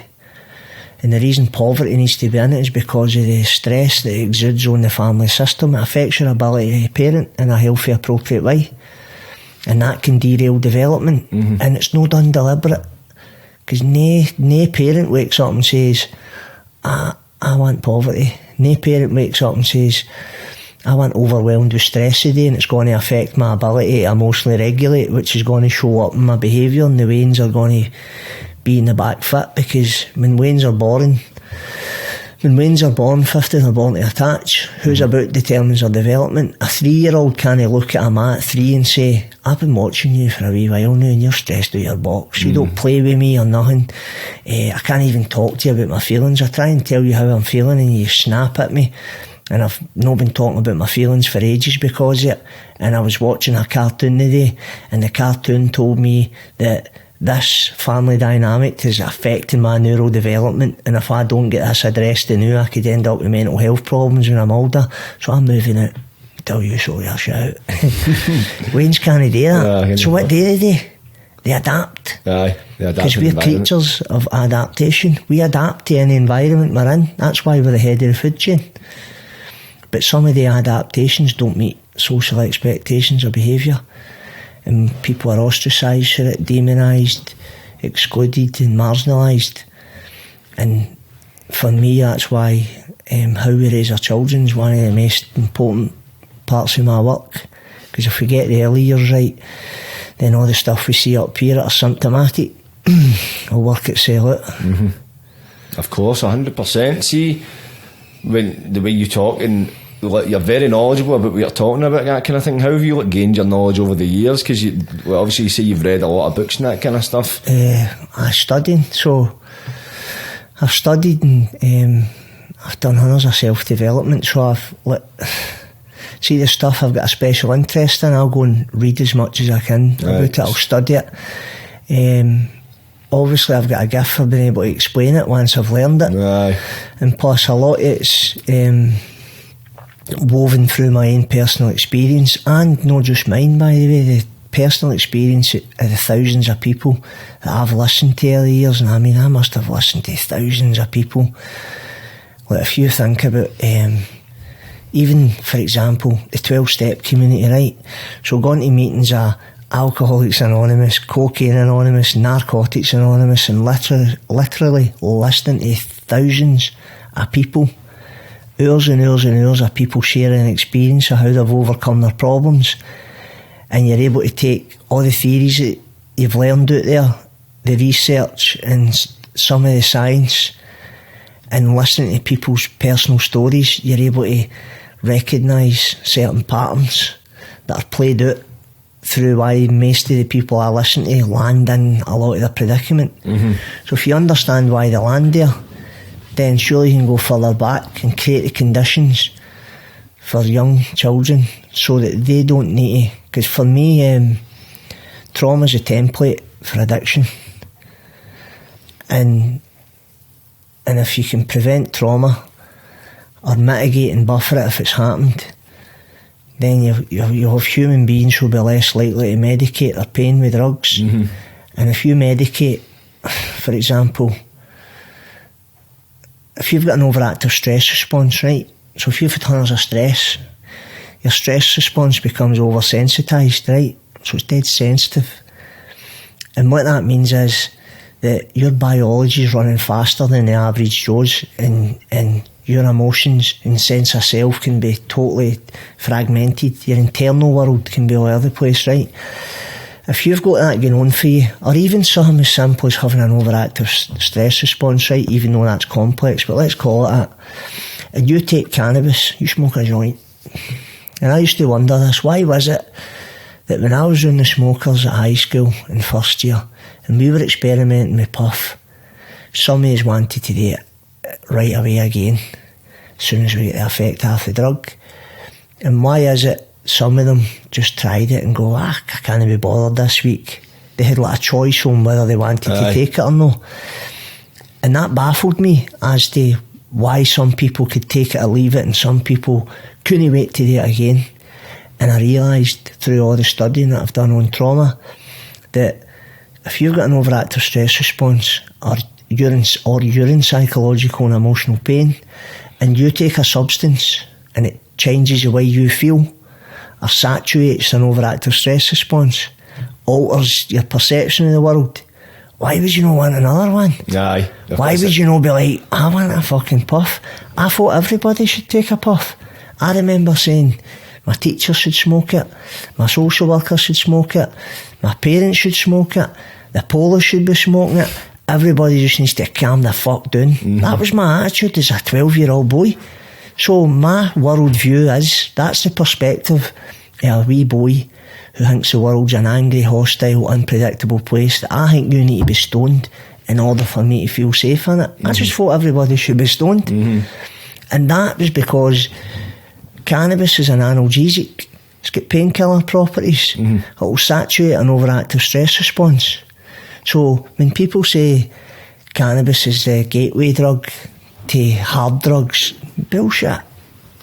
Trauma's a gateway, because no everybody that smokes a joint or a fag or takes a wee drink at the weekend when they're at high school becomes a raging alcoholic or a crackhead. Definitely They not. don't. The majority don't. There's only a minority that do, and they're traumatised. There's nothing in my mind will change it. No, definitely, I totally agree. And see, now that I've since got to the meetings and you do recognise that, see, I used to be envious. I can only, let's see, if I've ever smoked green, I'd only be able to do it for a period of time before I end up my nuts fried with it and I need to stop. And I'd see people that are smoking day in, day out and all that, and I used to always, I wish I could smoke that, man. And now I'm looking at it and I'm like, why is he smoking that day in, day out? What's he trying to escape for? And that's it. And when you realise, and it's just, but once you notice that, you realise how much a fucking problem it is. Everywhere you look, somebody's got their poison. I get the rationale behind why people think it's a gateway, because it does expose you to other risks that are out there. For example, if you're smoking hash and you go to your dealer to get a bit of dope off him, or a bit of green, it's green now, innit? It's green now. And you're dying for a bit of green, he's not got any, and he's got this other stuff, then you're dead vulnerable to trying it. And that's what it exposes you to more risk factors. It isn't a gateway, it just exposes you to more risk. The gate's already been opened in you, and the gate's the pain, the unnecessary suffering that's in your life. Now everybody suffers in life. You'll not escape all adverse childhood experiences. It's the unnecessary stuff, Jordan, that we can't abide by. That's what we need to prevent as a society, is unnecessary suffering, so that people don't burn their lives to the ground with drugs, or when they get to their 40s it's manifest as depression. And like the word depression in Latin means to press down. What is it you're pressing down? Your feelings. But they says, why are they pressing them down? Why have we got services called Talk to Frank? Or when somebody commits suicide, they go, I didn't really talk about anything, he kept everything in his cell. There's reasons why people do that, and that's what needs to be understood, because you can prevent that, or you can mitigate and buffer its effects while it's happening. So it's that school of thought, I wish you reached out. Why did you not reach in? So if we understand this more, you need to understand that if people are depressed, they don't reach out, they don't do it. But you've usually got an intuition that there's something not right with him. So we get to reach in, and I'm not saying we run about with a Superman pants on trying to rescue everybody. What I'm saying is, if there's people close to you in your life and you know they're introverted and they don't reach out and you know they look pained, then there's things you can do that can take them on a different journey. For example, there was a cop recently said this thing on Twitter. 50, it was dead. It was dead profound. He said he went to a suicide. A guy jumped off a bridge. He says there was nothing unusual about it. He says I go to them all the time. He says I knew when I was going to his home, after they'd found his body, obviously they'd got his identification. When he was going to his home, he said I knew I'd probably find a note, because a lot of the time they leave a note. He says went to his house, gained access to the house, nothing unusual, note on the table. So he's opened up the note, and the note said, I'm walking to the bridge. If anybody stops and smiles at me or says hi, I will not jump. Obviously nobody smiled at him. Nobody said hi. So he wasn't going to, his decision that day was, I'll no jump if somebody says hi, hiya, or smiles at him. Just a smile. That human smile, emotion. Mate. Any connection whatsoever. And that's that thing about what you do in a day can make a difference to somebody's life. Aye, it's these small, just the wee small interactions, how no matter how little, you don't realise what it's doing for somebody. And everybody gets to participate in that. Aye. It's no looking for a big massive intervention or a big massive amount of money or a queue in a mental health service to get shorter. It's about, where can I contribute? That's the way I live my life. What can I do here? Because I get frustrated by the system. I get frustrated by processes, and it surprises people when I tell them that, because I'm by and large pretty well regulated and content, and life kind of just flows through me. But there's times when I've worked with people and I know there can be a better way, and it isn't happening, and I have a tendency to get over involved because I care that much. And I know that's a part of my nature, is that even I can care too much, but when I care too much, I'm into, James wants it now and it should happen now, and if it's happening now, not only will I be happy, you'll be happy, and they'll be fixed, and that's more about me than it is about anything else. So I've learned over the years that I've got enough insight into myself that you can't force anything. Nah, it needs to find it in its own time. It's just like recovery and that kind of thing as well. It's got to flow, mate. There. The best outcomes when it's flowing. Like, you can't shame or blame or disgrace or punish somebody into a better way of being in the world. If you could, me and you would have probably screwed it up when we were wee guys. Because our life was already a punishing enough experience. I didn't it wasn't going to make us go, oh, cheers for that, that's me, I'm going to uni tomorrow. It doesn't work that way. No, definitely it doesn't. You need to find your own path in your own time, and as you're saying, it goes back to that pain of staying the same is worse than the pain of change, innit? So does it takes for something to actually happen in your life. Like, no matter how many people can try and intervene, they can try and talk to you, can do everything, man, it's like deep down it needs to happen in yourself. Aye. And when it does, it's about providing the relational buffers. Aye.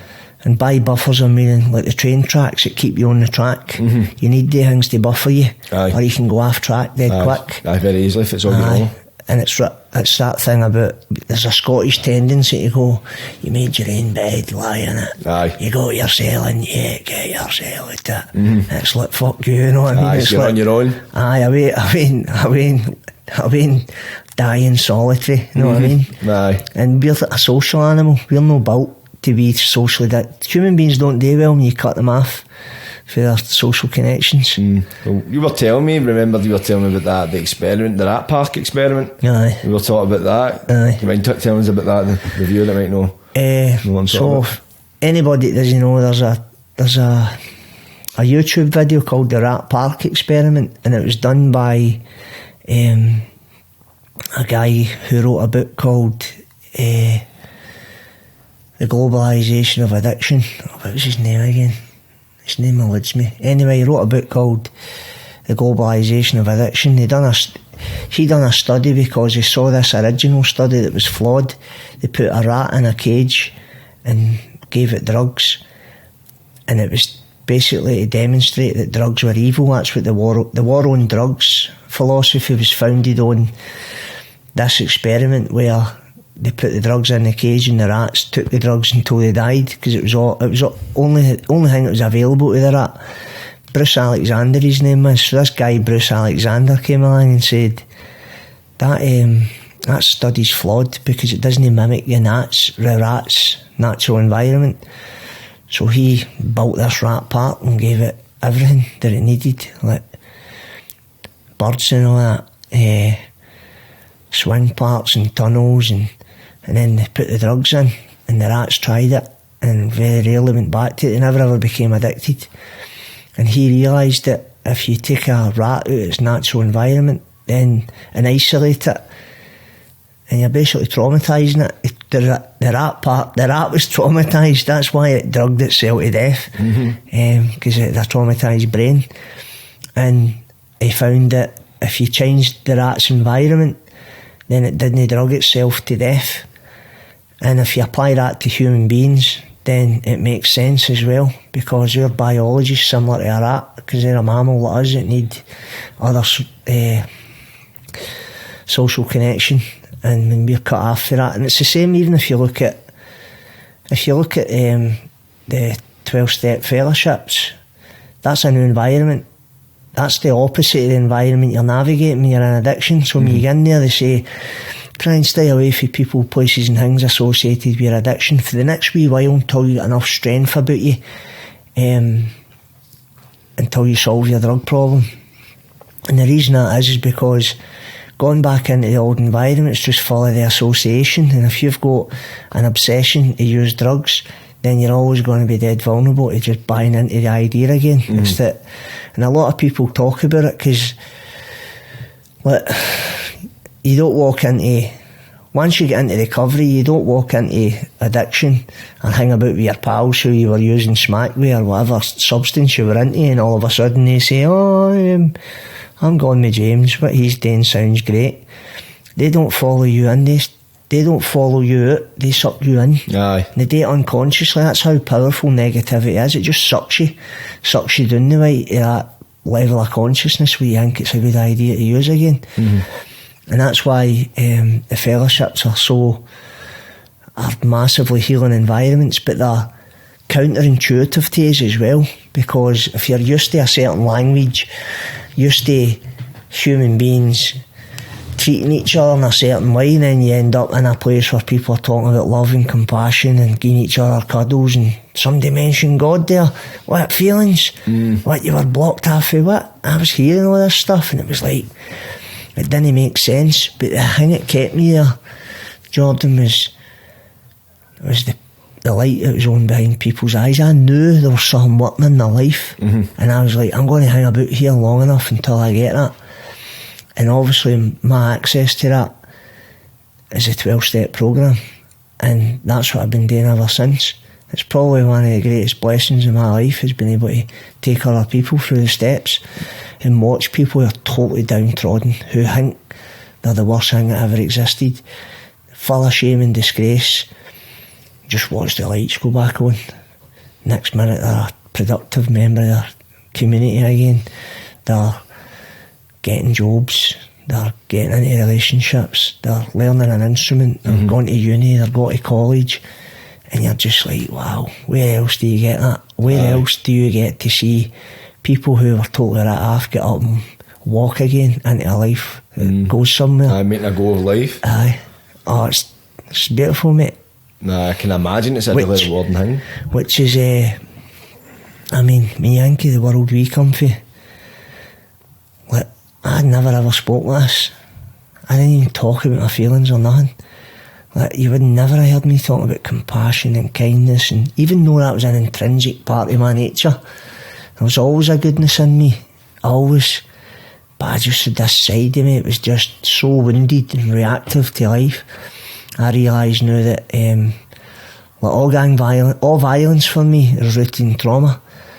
Like, some of it's there's an element of choice in it, and you have got choices, but if you recognise that you've got a vulnerability to be violent in certain environments, then you've got the choice whether you want to hang about in that environment or not. And sometimes that's the best choice you can make, because why would you want to go and hang about with people who have got the potential to put a knife in you? Aye. And that was one of the things my therapist says to me, and when I was in treatment, when I was in bona fide therapy, therapist says to me, and I needed to go to rehab, I'm a big advocate for rehab, he said to me, you don't love yourself, James. That's the way they talk to you. You don't love yourself. And I'd be like, what are you talking about? I don't love myself. And he went, think about it, James, go and think about it.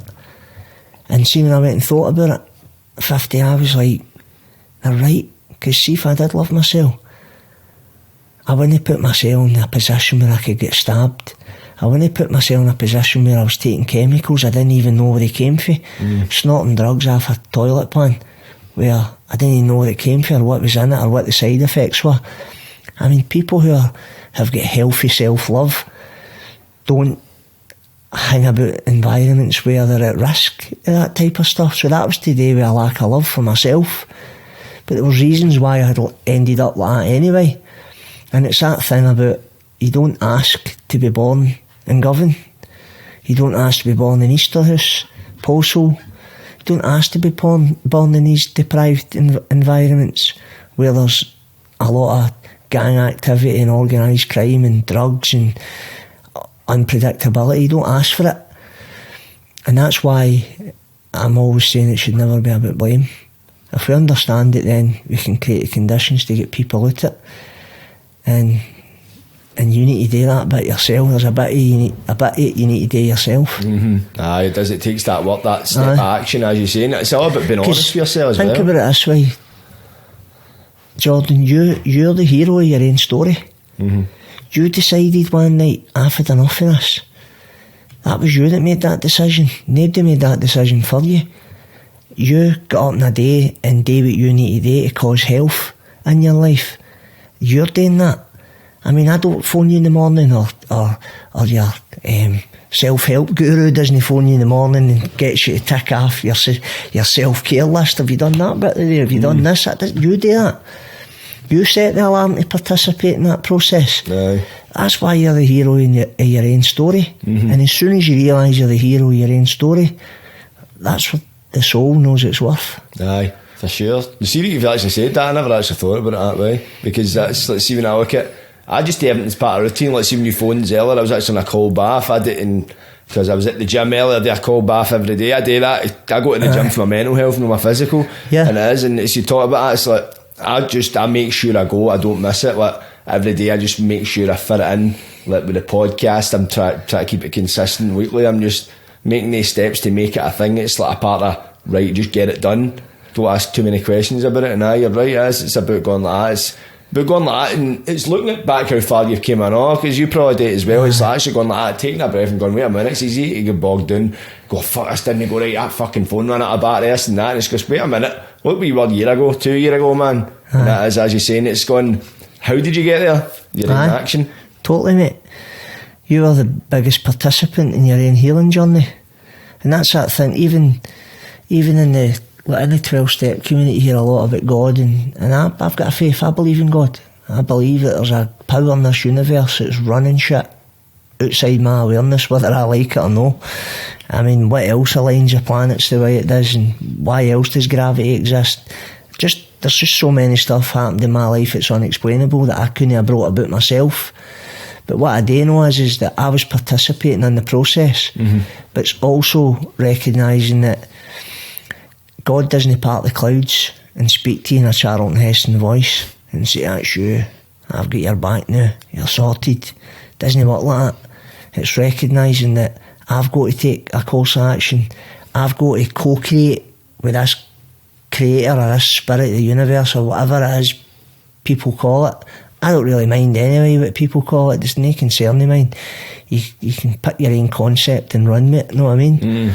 All I knew was when I accessed recovery that I was lacking some power in my life. And what I do know is that the 12-step programme is an algorithm to access power. And it's up to you how much power you want. And you need to take the actions to move you into it. So it's almost as if it's waiting to be downloaded. Aye. You just need to plug your router in. Aye, that's exactly it. It's just waiting to be unlocked, but at the end of the day, it will never happen unless you do it. It's not going to, you'll get it next year, regardless, it's booked in. It's just, the same as, if you see, don't karma. do it, it'll never come. Now you folk talk about karma. I believe in it. Believe in karma. It's always the negative sense, isn't it? Aye. So nobody ever talks about you can undo your negative karma with doing the right things. Nobody talks about that. Right, it's always about karma will get you, and it's like waiting in the big bad wolf to come and get somebody back because they done something that was socially unacceptable. And instead of realising that karma is the good stuff, I know. Aye, that is good karma. That saying, if you live with a sword, you die with a sword. Aye. That's lasted 2,500 years, that saying, for a reason. Because whatever you put out comes back to you. Aye. So what are you going to put out into the world today? You're going to go out and cause harm and expect it not to come back your way in some level. It might not come back in the fashion that you put it out, but it's coming back. You'll get something. Sometimes I kind of bog myself down because, see, with some shit, I'm a big believer in karma, but sometimes I overthink it and give myself anxiety, and I'm like, fuck, see, if I've done something like that, it's going to come back and bite me in the Instead, arse. this is what I do, right? I get up and go, I get a chance to be the blessing in somebody's life today. and I leave the front door looking to be a blessing. And even if I'm walking past somebody in the street, I'm like, good morning, it's good to see you. You're blessing people as you go. And that's you putting out good karma. Or you give a homeless guy a couple of quid. It's good to see you, pal. How are you? Even just stopping for that minute. Just be the blessing to all living things. I'm not saying you'll get it right every day, because obviously you're navigating relationships, you're navigating your own stresses, your own work, your own relationships. And there will be times where there'll be a rupture and you'll get it wrong. But that's why we teach our wings to say sorry and do the repair, because we get it wrong a lot. It's whether you got to do the repair, and doing the repair moves you back into the good karma. See, like right now, I had a disagreement with my daughter last night, right? And when I sat down here to do this podcast, I was like to myself, I owe her an apology. So when I leave here and go back home, the first thing I'll be doing is apologising to my daughter, my oldest daughter, for the disagreement we had last night, because I said something that I shouldn't have said, and I know I hurt her feelings, because she told me that I'd hurt her feelings, and I need to do the repair for that. And that's the thing that recognises that if there's a rupture, it requires a repair. But Scottish people do that rupture relate thing, don't they? Like they fall out and then go, here, there, a cup of tea, you want your dinner? And it's like a pink elephant in the living room, everybody sees it. It's almost like saying it kind of thing. It's like, yeah, I know exactly what you're talking about. Is that pride? It's pride? Aye, that's exactly what it is. And then you build resentment, and then what happens is you've damaged the relationship. And then something happens a few months down the line and it spills out into an argument or a rupture in the relationship. It comes back. It's never truly buried. It's just put at bay. And a lot of it's to do with you never done the repair. And that's why the word resentment, anger expressed in a healthy, appropriate way, is always expressed in the moment. Resentment is when it's held. So the word resentment in Latin means the Latin meaning for resentment is resentere, which means to refeel. So you're basically refeeling old anger. You're feeling the hurts for weeks or years, months ago, and then they just pile up on you. And then you see it in families all the time. You see it, they just don't talk to each other. It's just piles of resentment because they've never been taught how to express anger in a healthy, appropriate way. They've never been taught how to do conflict resolution, do the repair, own their part, their mistakes, their faults, clear that up, keep their side of the street clean. Very few people do that. Well, I'm not saying very few, I'm saying very few people in the environment that I navigated there. That's what I'm saying. I'm not speaking for everybody, I'm just saying that in the environment I was navigating that nobody even knew what a resentment was. I didn't find out. Big words. I didn't know what a resentment was until I was like 27. Because it's resentment, because you're getting into your emotions, your feelings, and then to know what resentment is, you need to be. I didn't know that the opposite of resentment is actions of love. Really? Aye. Is that what it is? It's taking actions that are contrary to how you feel. So if you resent somebody, things like make them a cup of tea. If you're angry with them, have a cup of tea, it's good to see you. It's practicing actions of love towards the person you've been holding ill will, and eventually it leaves you. And that was the same when I was saying earlier on about I resented the police, and then I start working with the police. Then I realise I've got more in common with them than I haven't. And the resentments that I held just fell away. They just faded and went.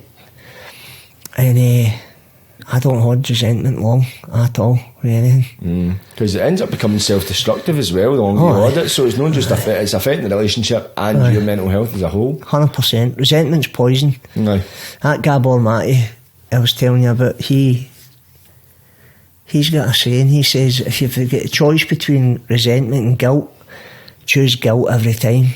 Resentment's soul suicide. It poisons your spirit.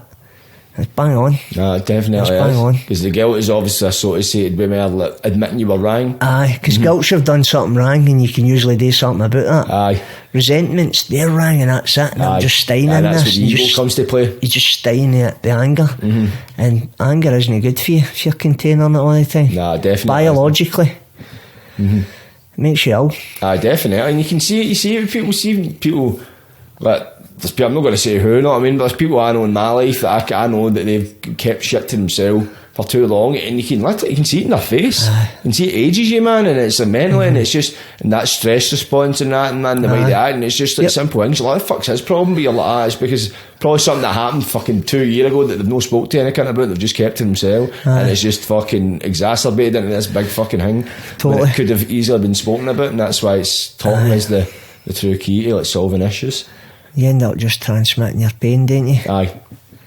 Usually to the people that don't deserve it. Exactly, it always is. You take it on the people you care about, man.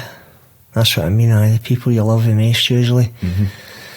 Aye, it's been a good conversation, mate. Aye, really good. See, can I just touch on, obviously, we're talking about Gabor Mate. Obviously, you brought him to Glasgow for was it a conference or something? Aye, so I went to see Gabor a number of years ago, because obviously I've got an interest in understanding addiction and recovery and trauma and attachment, and he's, for me, probably the foremost expert in the world at explaining this in a way that you can make sense of it, because it's such a complex dynamic that a lot of the language that's written about this stuff is a specialised language. So when you look at research papers on it, they're talking in a language where you're like, who's that for? It's for the people that's reading it. So you need to go and study the words they're using to understand what it is they're actually trying to explain. And I get that that needs to exist, but what good is it to be Johnny Fiposo, who was only educated up to first year, who's totally traumatised, who can't make sense of why he's the way he is, and that he can actually build a better life for himself if he understands this stuff. And Gabor, for me, is one of the best at explaining it. And that's been one of my biggest tasks, is how do I get these complex issues down into bite-sized chunks where people can chew on it and go, that makes sense, and actually want to do something about it. And I went to see him, and it blew my mind, mate. I remember sitting going, oh my God, man.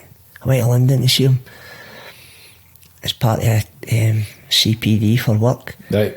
And that was when I got the idea of bringing him to Scotland. And then I was like, I need to find a way to get him to Scotland. But obviously you need people to pull that off. And that's one of my skills, is getting the right people to be able to make things happen. And I went to a group of people and said, are you up for bringing Gabor Mate to Scotland? We'll do this, we'll do that, blah blah blah. And I wrote the vision statement, showed them the vision and intention for it, and managed to get his fee, which was 12.5 grand a day. So that's what his figure is for just bringing him here, $12,500. Really, that's excluding his flight, and that's cheap, by the way, for somebody who has his expertise. But I was going to try and raise the money, 50, right, thinking I'll get a few £100 here, £1,000 here. And the first person I went to said, I'll pay his fee for you. Gave us the full 12.5 grand, for nothing, right? Fuck's sake. Which blew my mind, because he just looked at me and says, me and the lassie Kim's lived experience, I know, right? So me and Kim, we go together and we're like, we'll get Gabor to Scotland. We approached some people, and the first thing we needed to do was get his fee. We knew if we got his fee, then other people would buy in, because the biggest thing's getting the fee. And the first guy we went to said, I'll give you it. And me and Kim just looked at each other like, what, was it that easy? Just to underwrite 12.5 grand? I'll give you it. So anyway, long story short, we managed to sell at a conference at 2,000 people in 6 months, basically. Me, Kim, and the Ace Aware Nation team, who are absolute legends, every one of them. I love them to bits, man. They just get it. Aye. And brought them to the Royal Concert Hall. And to date, we're the only people that's ever brought Gabor Mate to Scotland. So he's probably the foremost expert in my mind, on these subjects in the world. He's just been on Joe Rogan's podcast. Just after you were telling me about him, then obviously I looked at some of the stuff and seen him in Joe Rogan. Obviously, Joe Rogan is one of the biggest podcasts, if not the biggest podcast platform in the world. Totally, and he's this old guy. Gabor's this old guy who's nearly 80, and he was like in his late 50s when the pennies started to drop, because he was a doctor. And he started to join the dots up on why some people became ill and some didn't. And that was when he got into the body of work that he's involved in now. And he's just a brilliant guy to listen to. And there's no much that he says that I disagree with. I disagree with some things he says, but there's no much. There's only some things, and you're not supposed to agree with everything that everybody's saying anyway. People listen to me and they'll say, that bit's a lot of shite. Aye, of course. If you come for a housing scheme like I do, there'll be parts of you going, no way. Aye. But my challenge always to people is stay curious. Don't close your mind off to some of the stuff I'm saying, and see the stuff that I must say and see if it makes sense to you. Then go and explore the solutions to it. Don't sit in it. You don't need to suffer in silence anymore. If you're navigating some of the issues that I've described, or you're caught up in violence, or you want a way out, or you're caught up in addiction, you've had massive trauma in your life, you can overcome it all. You can absolutely overcome it all. But you've got to be willing. Aye, need to be the driving force in your own recovery. But as you say, I think it's like one of ones, as soon as you make that decision, the universe will conspire to make it happen. Aye. But it all comes down to yourself, you know what I mean? Because it's like you could get handed it on a fucking silver platter, but if you fucking decide to drop that platter, it's going to hit the fucking ground and splatter everywhere. And then, you know what I mean? It's not going to, the past's not going to fucking carve the cell out, you know what I mean? And that's a dead important point, because some people can access it, but they can't maintain it. And that's the beauty of the practice and process of the 12 steps, that it gives you a practice and process to maintain it. There's a bit in the 12-step literature, which I work the 12-step programme, it says strenuous work with others was vital to permanent recovery. So that statement's telling me that I can achieve permanent recovery.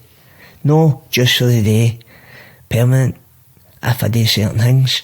It says strenuous work. Strenuous work's taking people through the 12-step programme. And I fundamentally underscore everything I do with the fact that I'm available to do that with people. And as I said earlier on, 50, they're the greatest blessing I've got in my life. That no matter what the addiction is, I can work with people and watch them getting better. It's an absolute blessing. And the beauty of the process is I get to teach you how to teach other people how to do it, and then you teaching the other people, you keep yourself right. They keep you away from being a rascal. They keep you away from setting your life on fire again. It's like a different kind of ripple effect, isn't it? Except it's a positive one this time, where people are helping each other. That's what the 12-step message is. It offers you immunity to drugs and alcohol. Immunity, mate. Like, I don't even think about using drugs, or folk, like, I don't get up and battle demons every day. I'm not battling demons. I'm getting up every day looking to be the blessing. How can I be battling it if I'm looking to be the blessing? And I'm not saying I've not had my battles, and I will not have my battles again, but what I've got is a practice and a process that will move me through any battle. You know what I mean? And the biggest part of that is people. Because strenuous work, as in working with people, it involves people. Aye. It can't happen in isolation. But the thing about trauma is working with people can be counterintuitive to you, because that needs to be understood as well. Fear of people is a trauma response as well, because a lot of people that navigate the 12-step recovery community were hurt in relationships, and it was usually relationships provided by the people who are supposed to take care of them. So that really damages your ability to trust. Aye. So we need to win the trust of people, and that means creating a safe environment and creating the conditions that enable, like, I've kind of narrowed it down to this: you need to feel safe in order to move to trust. If you can't trust, you'll not move to vulnerability. And if you can't be vulnerable, you'll not get honest. And if you can't get honest, change doesn't happen. It happens in that process, and it all begins with safety. And that's ultimately what you need to recognise when you're working with people who have been wounded, that it can take a while for them to trust you. It can take years for them to trust you, but as long as you're maintaining a relationship, they're in with a shout. And that's why I love the 12-step community, because they don't shut the door on you. They don't say, oh, you were here last week, you're barred, oh, you had a chance, this is your 5th time here, blah blah blah. Every time you come through the door, it's like red carpet treatment. Definitely, or it should be. It's very supportive. Very supportive community. I noticed that, and that's what they do promote. It's like the very first time, very last time I went, it's always you walk in, you're treated like a member of the family. Even if they don't know anybody. If you don't know anybody, if you're a stranger, you're literally, if they don't know your face, they make a point of welcoming you. And that's what Homeboy Industries in America is the best, in my opinion, rehab programme in the world for violence, for gang involved youth, because it's got all the dynamics. See, when you go into the place, mate, you're just struck with there's something pulling you into it. And I know this might sound airy-fairy, right, but I believe the place resonates at a high level of consciousness. You feel it when you walk into the place. Don't you walk into a place, you're like, there's something happening here. Or you're sitting with somebody and you feel like a goodness off them. It's usually because they're in a healthy state of consciousness.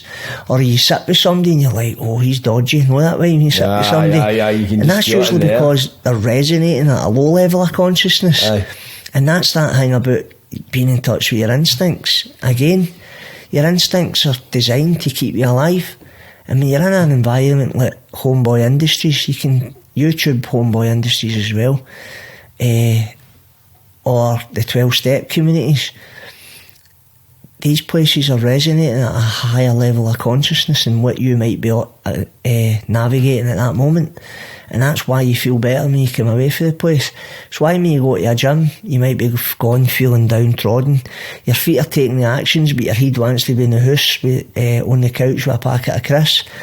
And you always feel better getting out the gym than you did getting in. You ever noticed that? Aye. Because usually people navigating these gyms are at a healthy state of consciousness. So it's like the boats in a harbour. When the tide comes in, it raises all the boats. It just doesn't raise 5 of them. It raises them all. And that's what happens when you get into an environment that's high in consciousness. So I guess the challenge is how do we create more of the environments in it that are high in consciousness, because that's where you heal. That's where people get better. That's why prisons don't rehabilitate the way it could or should, because it's calibrating at a low level of consciousness. You notice that? See, like I use an example. See, obviously the workshop with Gary Fraser. Times I sometimes go to that and I'm on the way there, or that day I'm like, fucking bit of a joint. Just one of the days, go there and I leave, man. It's like I've took a drug. Just feel fucking amazing. And then talking about prisons, like you go up and visit somebody in your days, you've got that fucking feeling I've been in here. It's that. Even if you're no in, you're seeing somebody. It's just as soon as you walk in, it's that. It's like being in a hospital. You go into a hospital, you're never happy in a hospital. Yep. Because it's the association in it where you can. Hospitals are usually got a connotation or a negative experience in it. Exactly. So is prison, which is pull you down the levels of consciousness. And that's why I struggle with the prison system in its current format, because I'm like, it's trying its best but it's coming up short because it doesn't understand trauma or how to resolve it. So ultimately it's built on the justice system is built on the premise that you made a mistake and you're going to get punished for it, and it just keeps a record of wrongs. It doesn't keep a record of actually that boy done some good stuff here, blah blah blah. And plus you can't be rehabilitated when you're socially dislocated. And I'm not an abolitionist. I'm not saying getting rid of all prisons, because prison does need to exist for certain people, but most of the people in prison don't need to be there. In my opinion, they don't. They need help, they need support, they need rehabilitation in its proper context, like rehab for drug addiction, rehab for alcoholism, rehab and trauma therapy for the trauma that they went through. Putting somebody in a cell who's got an addiction, who's been traumatised and brutalised when they were a child, for stealing packets of bacon to fund their addiction, isn't going to snap them into a new way of life. You'll not punish them with it. It's impossible. The best the best they can do is exacerbate it. It makes it worse because it puts them in more stress. The more stressed you are, the more you want relief for that, ain't you? That's why any drug that passes their nose, legal highs, anything, I'll try that. Aye, they literally take it in. Yep. So does that still? It still records over that, but it's on because does it lose the video? No, I still got it, but it's on the last 10%, so I might need to wind it down shortly. Aye. That's cool. But That's cool. Just ask, so what's your plans going forward? What do you plan to do? Obviously, you're still doing your degree. Is it a master's or a degree you're doing? I'm about to do a postmasters in young people in conflict with the law. That's the goal anyway. I'm currently seconded to work with social work. I work beside social work now with a caseload of young people who've experienced the worst that life can throw at you, and they're a joy.